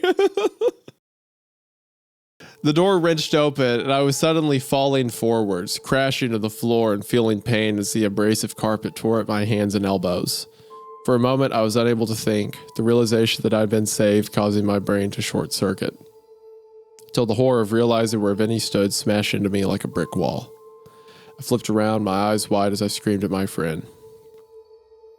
Vinny, get away from the door. But it was too late. The only way I can describe what happened in those next moments is that it happened exactly like the scene in the 1999 remake of House on Haunted Hill. The one where Chris Kattan's character opens the basement door to let the others out and is snatched and dragged into the evil mass inside. That's what happened to Vinny. Caught a split-second look of the horror on his face as he saw the figures reaching out to grab him. The next, he was gone. Yanked inside the theater, the door slamming shut behind him.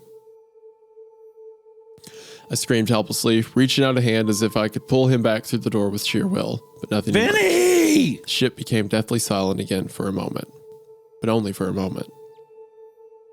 The sound of racing feet suddenly sprang up from behind me. I spun around, beginning to frantically crab walk backwards as my mind screamed at me that the figures were now coming for me.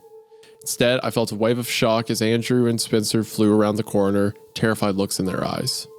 Nate, get the fuck up. Spencer screamed at me, reaching out a hand and almost tearing my arm out of my socket as he wrenched me to my feet. Run! I didn't question him, I just ran. I ran after the two as the ominous, terrifying sounds of whispering, laughing, and screaming began filtering down from the hallway they'd emerged from. It scared me almost more than anything in how pissed it sounded. More than when they'd caught us trying to sabotage the engines. We sprinted for the stairs, taking them down 2 at a time and only able to think about staying a step ahead of our pursuers.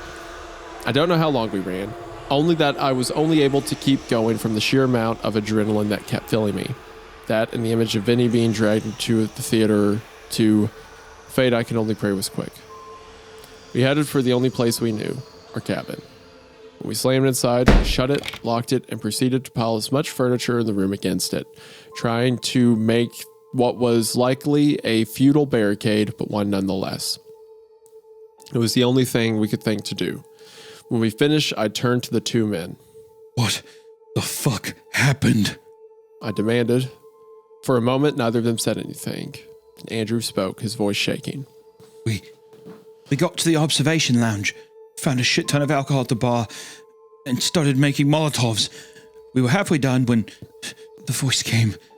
The voice we heard the stairs that day. We turned, and we found ourselves staring at him. Who's him? I pressed. Him. The captain of the ship. He was dressed in an old captain's outfit. He wagged a finger at us and said it wasn't worth trying. That all would do is make them do it to us. What they did to Wyatt. So we lit and threw a bottle at him.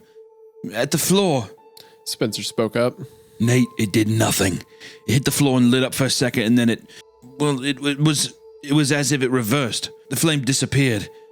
And then he said he was angry. His eyes turned black, and we ran. He looked down at the floor, unable to speak anymore.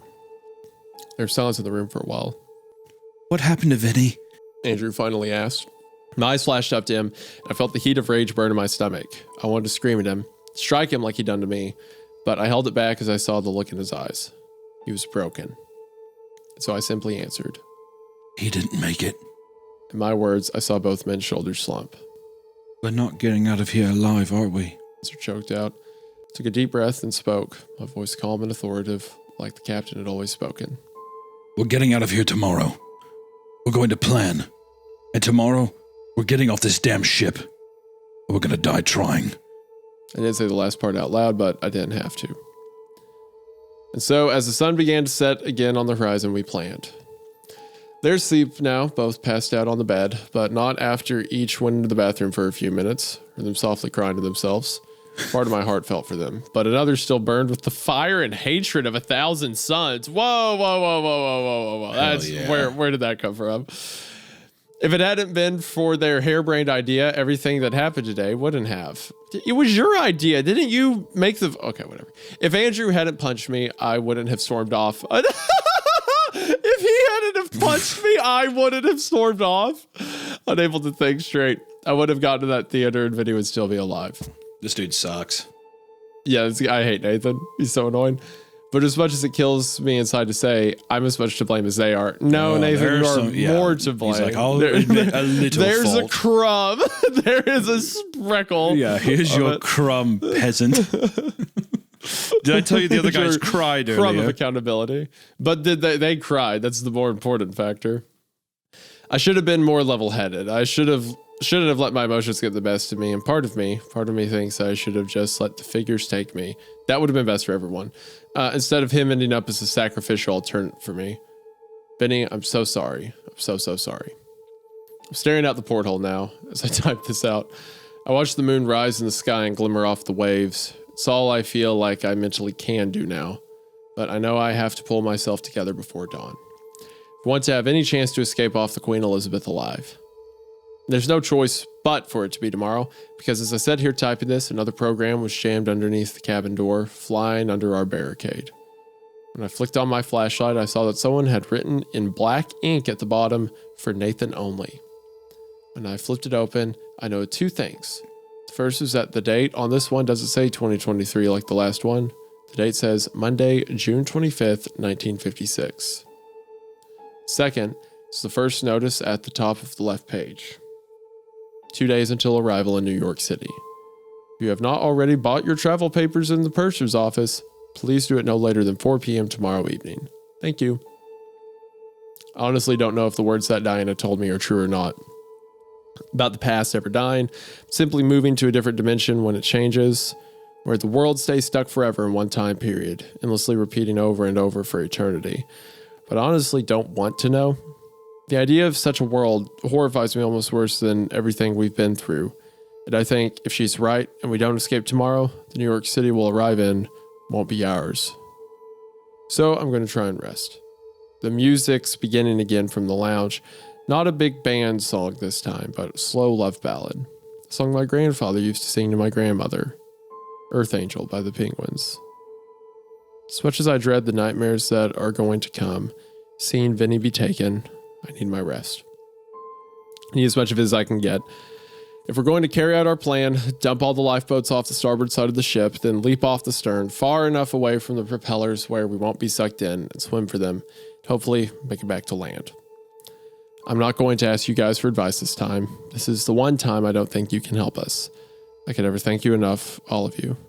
You You've helped us, kept us going when we didn't have any clue what to do. You've given us the hope to keep going, tiny connection to the world, to sanity and everything good. You're all wonderful people, and I'm indebted to you for life. But now's the part we have to do on our own. But if we don't make it, thank you for help giving us a fighting chance, at least. I do ask you one thing, though. Please, wish us luck. All right, final time. All right, final part. It's finally over. As I sit here typing these words out on the laptop with the ocean spray splashing my face, I almost can't believe it. The last few days have felt like nothing more than one long continuous nightmare that I can never wake from. It's what I imagine it must be like for someone in a coma, locked in endless sleep. But it's over. The nightmare's over. Before I tell you what happened, let me just say one thing to all of you reading this, all of you who did all you could to help me and give me advice. I know I've said it so many times now that I probably sound like a broken record. I need to say it one final time. Thank you. I'll never forget any of you for everything you did for me, and if I can ever return the favor, I will. That being said, it's time. Time to tell you what happened. When the three of us woke up, it was still dark out. According to my wristwatch, it was only a little after 6 in the morning. None of us said a word to each other, only exchanging nervous but determined glances as we packed the things we thought we need into a single bag, including all the food and water we had left. As I shoved the final things in, Andrew came up beside me, holding out another sheet of paper on which he'd written something.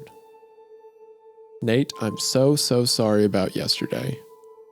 I read the note and looked up at the man's somber face. I still felt the angry heat in me, but I pushed it down and simply nodded at him. Now wasn't the time to hold a grudge, regardless of whether it was deserved or not. I took the pen and wrote a message back. Let's just focus on getting out of here. Nothing else matters. He read it, then nodded, seeming a bit relieved. I cast one final look at the program, which had been shoved under the door last night. It lay on the room's writing desk, the declaration of reaching port staring up at me like a tombstone. Freedom or death, I thought. One of them happens today. Steeling myself, I motioned to our barricade, which had gratefully managed to hold through the night. Trying to remain as quiet as possible, we pulled the chairs, nightstands, and other items away until the door was clear. Took a deep breath, feeling a mixture of fear and anticipation begin rising. Then reached out and took the doorknob in my hand. I looked up, locking my eyes with Andrew and Spencer. They slowly nodded at me. Here we go. I turned the knob, pulling the door open. In silence, we crept down the hallway. Looked as deserted as always. Though the shoes still sat next to cabin doors, I became aware of one difference from yesterday, though. Something that made the fear and uneasiness increase. The ship was no longer silent. The intercom had been turned on again sometime during the night. And as I listened, I realized the first ever song that had played when we'd powered the ship up was filtering out from the speakers. You belonged to me. I shivered slightly, but listening to the music strengthened my resolve.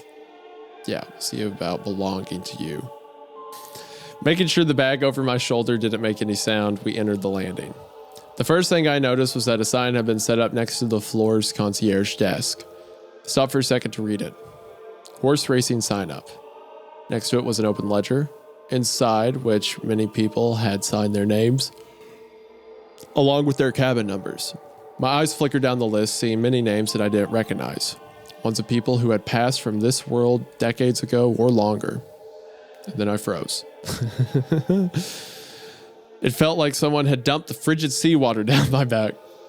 My eyes read and reread the last 3 names on the sign-up list. I saw Will's name, the captain's name, and Benny's. Wait a minute, that means that Wyatt isn't trapped, right? Wyatt and Kenny? Yeah, maybe. That means that it's, yeah, okay, so we're back to your plan, Hunter, of throwing ourselves into the ship propeller. It works. Thank God. I closed my eyes and turned away from the ledger, feeling as though my emotions were about to overwhelm me. Seeing his name, knowing that all 3 of my crewmates were among them, shattered a piece of my soul. Especially because I knew there was nothing I could do for them. Not now. Someone patted me on the shoulder, and I opened my eyes, turning to find Spencer standing beside me. He wore a grim expression on his face and looked from me to the ledger, having seen the same horrific sight I had. For a moment, I did nothing. Then I nodded at him, turning to follow him and Andrew up the stairs. The lifeboats were hooked up on the promenade deck, which is where we were heading. The plan was to hide the bag of supplies near the stern railing of the ship, behind a few of the giant cleats used for mooring. Then ready all the lifeboats on the starboard side of the ship to drop. Normally, they would slowly be lowered from the davits via steel cables, but I had noted there was a sort of quick disconnect switch, which would allow the small boat to simply free fall to the water. All of us knew damn well that the moment the ship's inhabitants realized what we were doing, they would send everything they had after us to stop us. And that meant the second we launched the last of the lifeboats, we would have to quite literally run for our lives to the stern, snatching up the supplies before leaping overboard. From there, it was simply a matter of making it to one of the lifeboats, climbing inside and rowing like mad away. The idea conjured up an image from an old 80s horror movie I'd seen about a possessed ship, of it turning to run down its escaping prey. It was replaced by the horrific sight of the Queen Elizabeth coming about to do the same to us. I pray to God that doesn't decide to do that, because we'll be sitting ducks. Shaking the thought and image from my mind, we reached the top stairs of the promenade deck, looking around. The music continued to play, the song changing to Mr. Sandman by the Chardettes. Aside from that, though, the ship was silent in the gloom, which meant that they hadn't caught onto our plan yet, and that gave us more of a fighting chance. I spared a split-second glance at the captain's bloodstain, then turned towards the opposite direction. I'm doing this for you, Cap. All of you. Come on. I whispered, the first words any of us had uttered that day. Motioning to them, I knelt down into a crouch and slowly began moving down the corridor, two following close behind. As we reached a corner, a sign hanging overhead pointing in the direction which showed the way to the outer deck, something filtered out from down the hall in the other direction, in the direction of the theater. It was a sound of laughter, not eerie, sinister laughter, but the genuine, infectious laughter of people who have been bowled over by something hilarious. Even still, the sound sent chill after chill down my back. They're watching a movie, I realized. For a moment, I wondered if our lost crewmates were sitting beside them, watching. I shook my head. Knock it off, Nate. I jerked my head, putting my finger to my lips as we reached the door outside. Feeling my entire body tense up, I reached out, grabbing the handle and slowly pulling it down. It opened, the smell of the ocean immediately rushing into my nostrils in the hall. Moving quickly, we stepped outside and closed the door behind us, Andrew easing the door shut as quietly as he could. Then he finally spoke, his whisper almost torn away by the whipping wind. All right, let's get the supply bag down to the stern and get ready. This place is going to pop off when everything starts. Spencer nodded. Let's do it. Together, the three of us descended a few sets of stairs until we reached the stern deck. Thankfully, it seemed as deserted as the rest of the ship. Moving quickly, we scuttled over and set down the bag. Step one was complete. As we slowly began to back away, the hairs on the back of my neck stood straight up. I froze as the shiver, which came with the sensation of being watched, passed over me. My heart began to beat hard and fast in my chest. Shit. Swallowing, I slowly turned and looked at the mass of decks over our heads, expecting to see a shadowy figure staring down at me. No one was there. What'd you see? Andrew hissed at me, stared up for a moment longer before shaking my head.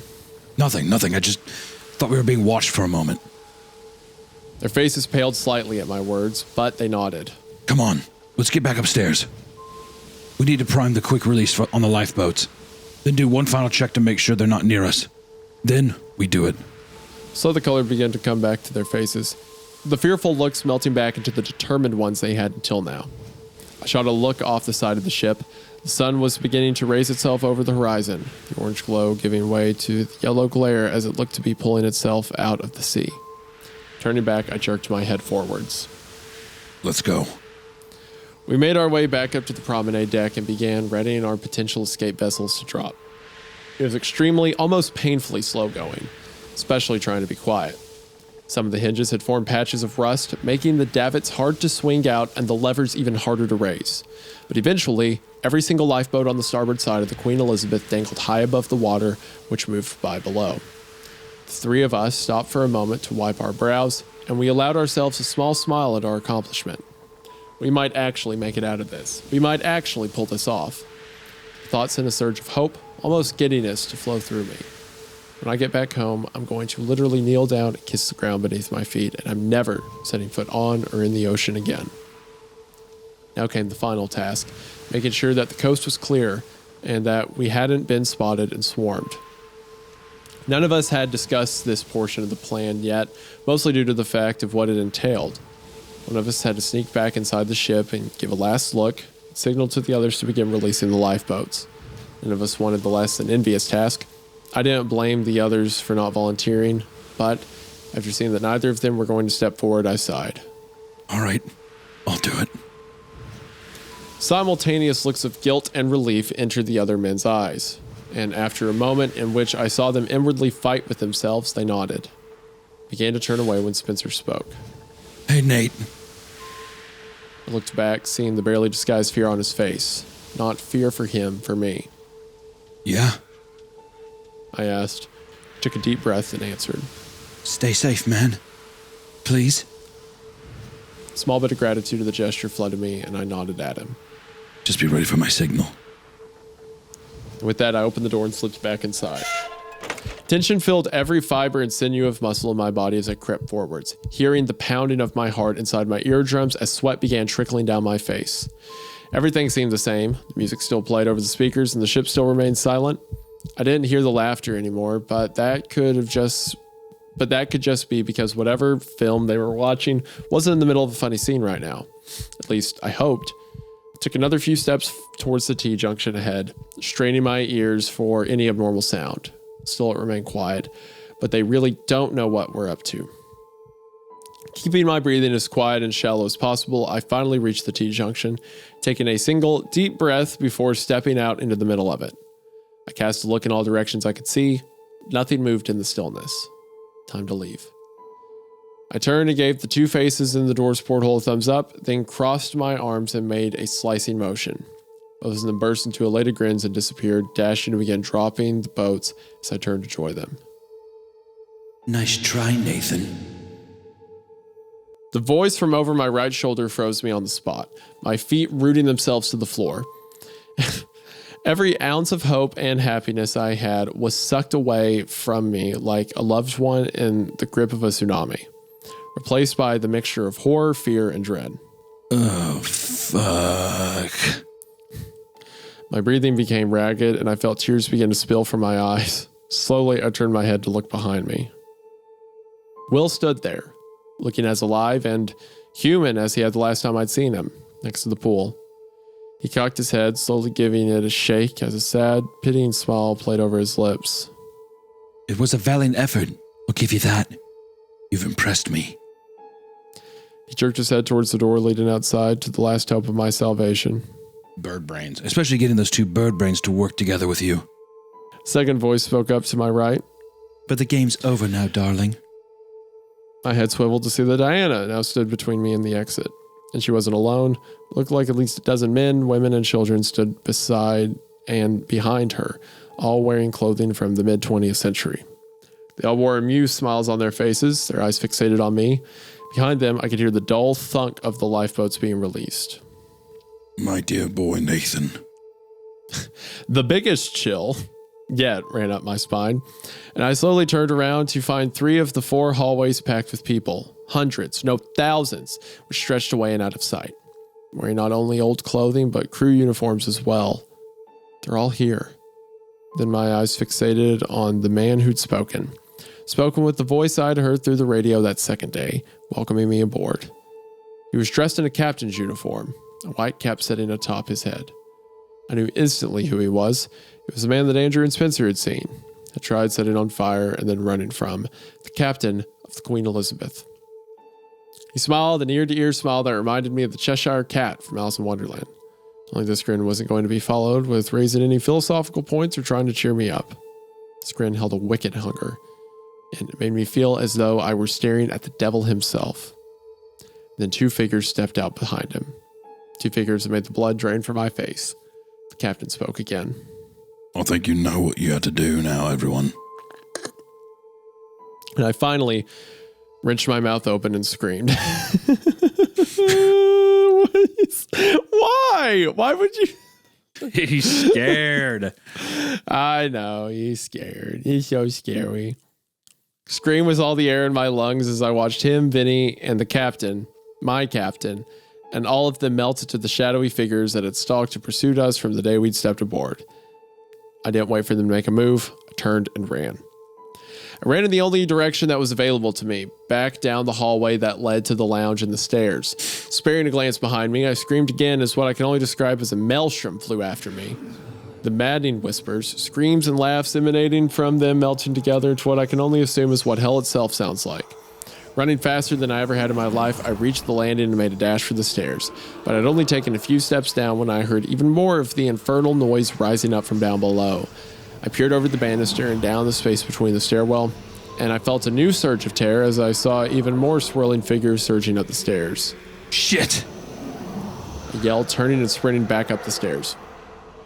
I emerged back onto the landing just as the figures, which had originally started chasing me, entered. Black, soot-like arms reached out to snatch me, and I ducked, managing to dodge them with less than an inch to spare. I ran towards the open doors to the lounge, my momentary thoughts of running for the observation room squashed, as I heard yet still more whispers coming from around the corner of the hallway to it. I had no other choice aside from turning around and letting them take me, and that was not happening. I burst into the lounge, almost tripping over one of the chairs that still lay on its side and racing forward the crew hallway we'd first entered the ship from. As I made it to the center of the room, I could see it, the door hanging slightly open. I have to make it. It's my only way to escape. A momentary surge of hope filled me as I reached it, heaving it open, and then died as a shadowy hand thrust out from the darkened companionway, trying to snatch me and pull me in. I stumbled backwards, almost falling as I turned to run the other way. Panic and fear that was slowly driving me now as I made it to the middle of the room and skidded to a stop. I was completely surrounded. Spun around in a circle, feeling the strongest wave of horror burst forth as I saw the shadowy figures had made a circle around me. There was nowhere left for me to run. I began to shake uncontrollably as I watched them slowly close the circle more. Tears began to fall from my eyes as the grim reality of my situation slammed into me. There's nowhere for me to run anymore. Nowhere for me to go. I'm not getting out of this. I'm going to die here. I just hope Spencer and Andrew manage to make it off. And then one more thought. God, please don't let it hurt. I closed my eyes. Nate! My eyes shot open, flicking over the shoulders of the shadowy figures as they stopped and turned back to look. At Andrew and Spencer, who had dashed to the doorway of the lounge, panicked looks on their faces. Their eyes found mine, and I saw their faces go pale, and they saw my situation. And then, to my horror, some of the figures turned and began to move towards them. No, I began screaming. Hey, I'm here. You wanted me. Come take me. Leave them alone. The figures turned back to me, and I heard the whispers morph until the only sound I could hear was them laughing. That's when I heard Andrew scream at me. Nate, look out! I looked up to see him pointing his finger. Behind me, I spun around, catching a glimpse of something rocketing towards me. With a terrified realization, I recognized it as one of the giant lamps that had been set up in the four corners of the lounge. And at that speed, the huge marble and glass behemoth was traveling. I would be killed instantly if it hit me. It was what was meant to kill me. I didn't think, there wasn't time to. Simply turned and dove for the floor. The carpet slammed into my face as I felt the monstrosity whiz less than a foot over my head. Seconds later, I heard it slam into the opposite wall with a thunderous crash. For a moment, I could do nothing but lay there, the shock of not being dead all I could feel. Then I got to my feet. Andrew and Spence's faces were horrified expressions at how close I'd come to death, and they could do nothing but stare at me.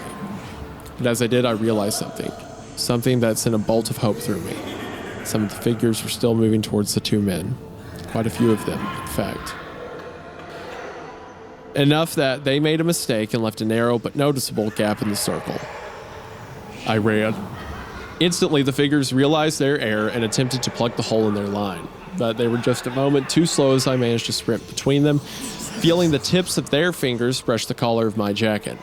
A new sound rose from them as I flew out of their grasp, one that spurred me to move faster. A single, unanimous scream of rage. Rage at having to have me dead to rights, and then letting me slip out of their grasp. As I broke free, I shot another look up towards the others. I'd been ready to yell at them to run, to head for the stern of the ship, but I saw I didn't need to. They were already bolting for the exit. I felt fresh tears begin to well up in my eyes, this time ones of hope. I crashed into the corner as I saw them ripping open the exit door, sheer adrenaline powering me on as I raced to catch up to them. "Come on, you're so close, move!" I spared a look behind me, fear adding more fuel to my escape as I saw the massive figures spill around the corner I'd just come from. They were desperate to keep us from escaping. I slammed into the door, yanking on the handle as it flew open. The sun momentarily blinded my eyes. It slammed into the outer wall with a crash, and as I caught sight of Andrew and Spencer racing down the stairs, they shot a terrified look back at the sound. I was too focused on staying ahead of the horde to say anything, the only sound I made being the labored breathing as I took the stairs down 2 at a time. The stern section came into view, and I raced down the final set of stairs, and I saw Andrew snatching up the supply bag. The screams of anger and desperation behind me now filled the air, drowning out the cry of the gulls overhead. I saw my 2 crewmates take 2 bounding steps, jumping and pushing off the stern railing with their feet, and they disappeared out of sight. A moment later, I jumped as well. The frigid cold water took my breath away as it enveloped me. For a moment, I thrashed underwater, then my head broke the surface. I sputtered out seawater and looked around. The lifeboat! I saw that our plan had worked. At least half a dozen of the small boats had successfully survived their fall and floated away from the ship. I began swimming for them as hard as I could, seeing the others do the same. Behind me came the biggest scream yet. I spared a glance over my shoulder to see that Queen Elizabeth steaming away from us.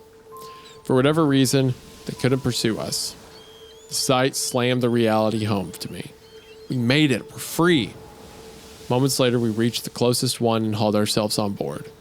For a few moments, we could do nothing but lay there, gasping for air as the sun rose higher in the sky. The warmth that radiated down felt like heaven to me. Slowly, I heard Spencer begin to chuckle triumphantly. Andrew joined in a moment later. Finally, so did I. It's all we were able to do, being so mentally and emotionally fried from what we'd experienced. You know what? I'm sorry, but I can't lie to you. Not after all you did for me. I know that's what you wanted though, wasn't it? You wanted to read about how the 3 of us managed to beat the odds, managed to escape the nightmare ship, and are floating somewhere in the Atlantic, that we're going to be all right. Am I right? Well, I'm afraid I'm going to have to burst that bubble. I can't imagine you sitting there now, all of you reading this. Wait, what? You'll scream, a shocked expression on your faces. He lied at the start. But did I? I said at the start that it was finally over. I said what I felt was a nightmare was finally over. I never said I escaped, though. You only took it to mean as much. Oh, fuck off. Yeah. The truth is, everything I just told you actually happened, until the point where I turned to see the giant lamp flying towards me. I never dove out of the way. I didn't have time to. Slammed into me with the force of a 747. I can still remember it. Remember flying across the room before being crushed into the wall. Truth be told, it was so quick that I didn't even feel anything. I didn't suffer, if that makes you feel better. I actually kind of want Nathan to suffer because he's so insufferable. I also didn't lie about standing up to the horrified looks on Andrew and Spencer's faces. They did indeed have horrified looks, and they did look back terrified as I slammed open the door to chase after them. Because I was rushing after them to tell them how wrong we'd been, how wrong we'd all been. I realized it as soon as I stood up, looking down at myself and seeing the shadows clinging to my body. They were right. Will, Diana, the captain, they were all right about it being beautiful. About the past not dying, the other reality, all of it. There truly was never anything to fear. Because I feel so happy. I never have to worry about death again, about growing old. I never have to worry about things changing, about the world moving on, or whether I want it to or not. To tell you the truth, I feel so silly for being afraid this whole time. If I'd known the truth, I never would have run from them. I would have let them take me. I didn't lie about them escaping either. Andrew and Spence, I mean. They really did leap off the stern of the ship into the water and swam to a lifeboat. I could see them now, actually. I could see them trying to row away as I lay on a sun lounge on the promenade deck with others, the laptop I left in our cabin in my lap. Diana and Will are smiling and laughing together as they share a drink on my left. Vinny and the captain are lounging on my right. My heart warms as I see them shoot me smiles, almost as warm as the beating summer sun. But I can't help feeling sad for Andrew and Spence. They're never going to be able to experience this, just like Wyatt and Kenny won't. I even asked the captain of the Queen Elizabeth if they could return, if I could try and convince them to come back to us, but he said because they tried to burn the ship down, it wouldn't be possible. As much as that sucks, I could see his point. But I can't help but feel a little bad for them. Seeing their little lifeboat get farther and farther away as the storm rolls in to swallow them up, I hope they don't suffer too much. We're so close to arriving in New York City. I'm so excited. When I look over the railing towards the bow, I can see the first glimpse of it on the horizon. And it looks so amazing, seeing it as it is, 1956, without any of the ugly modern buildings ruining it. Diana told us that she's going to show us around the city, that she's going to take us to her home in Los Angeles. We're even going to go see Elvis perform. I can't wait. After the traditional horse race and party tonight. After the horse race and party tonight, of course, which brings me to something I wanted to tell you about. You see, Diana also told me that when newcomers arrive, they do have to do something. They need to contribute to help them. Queen Elizabeth will eventually leave New York, heading back out for open sea. She'll cruise between here over to England and then back through the Atlantic, where we first came across her. Crossing from this world to ours, to yours, thanks to the tether that the floating hotel her sister ship became. But because after enough time, the four of us will stop being new faces to everyone here. They'll stop being new faces to us. And it gets ever so lonely not seeing any new faces. So I'd like to do something for you. Before I finally lose the signal the computer has back to you. Before we fully cross over. The entire reason I'm posting this last update. Remember at the start when I said, if I could ever return the favor for all you've done, for all the advice, if I could do anything in return for you all being such kind-hearted people, I would. Well, there is. I'd like to extend you all an invitation. If you're able, charter a boat and sail for the Flemish Cap, or for the route the ship used to take in your world, across the Atlantic. Look for the darkened storm clouds and steer a course for them. You'll be battered about a great deal, unfortunately. Won't be pleasant, but you'll eventually see the great ship appear on the horizon. Steer a course for, come on board, where we wait to welcome you with open arms. We're always looking for new people to join us.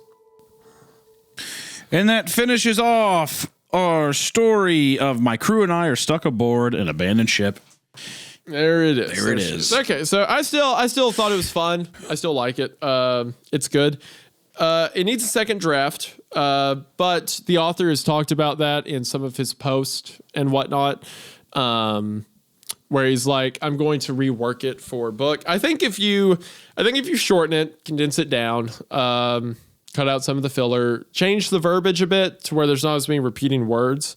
And then I know it's part of No Sleep saying, but if you remove like the Reddit stuff, I feel like they didn't contribute that much. I feel like this is a very workable, very good, and I love the concept of a ghost ship in the middle of the ocean. Like, what's not fun about that?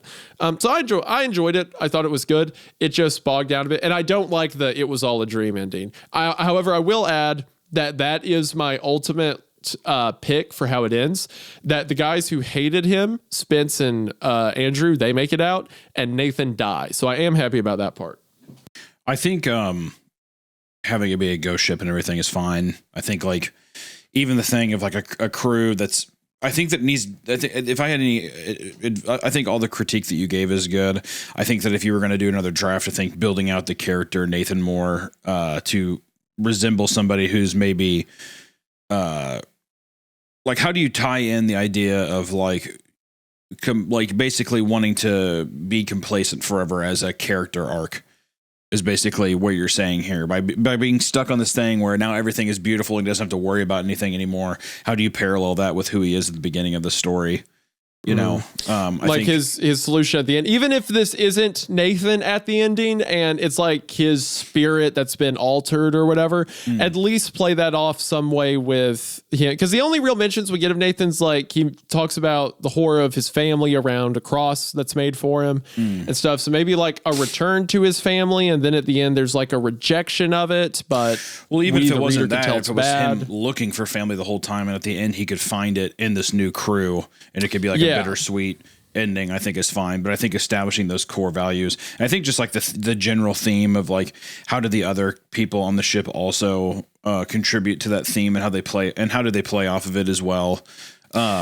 I mean, Also the story kind of set that up because he talks about like how tragic it was. His aunt died like 3 times. So say that like, well, if it's the 1950s, we can go find your aunt. When we get to New York, we'll find her. You know, she'll be younger. You can spend, you know, she could be your friend or whatever, and like you could, because if play off of his emotions. If the arc is supposed to be like the ability to not, like the inability to move on or process that, I think that in a way it should feel a bit more bittersweet at the end when he basically rejects the idea of moving on, and he basically like finds permanence and stagnation of that, of like basically living in a fantasy world.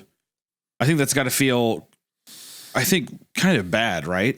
I mean, as a character arc, I would say that's something where it's like the I guess the what am I saying here? I guess like the distraction or the fake reality of being like, yeah, I'm totally fine. This is exactly what I wanted. It needs to, I guess, either hit harder that that's what you think is a positive or a negative approach. Because right now I feel like it's a positive, even though I don't know if them being on this thing and being like tricked. It's almost like somebody like giving you heroin and you're like, I feel great.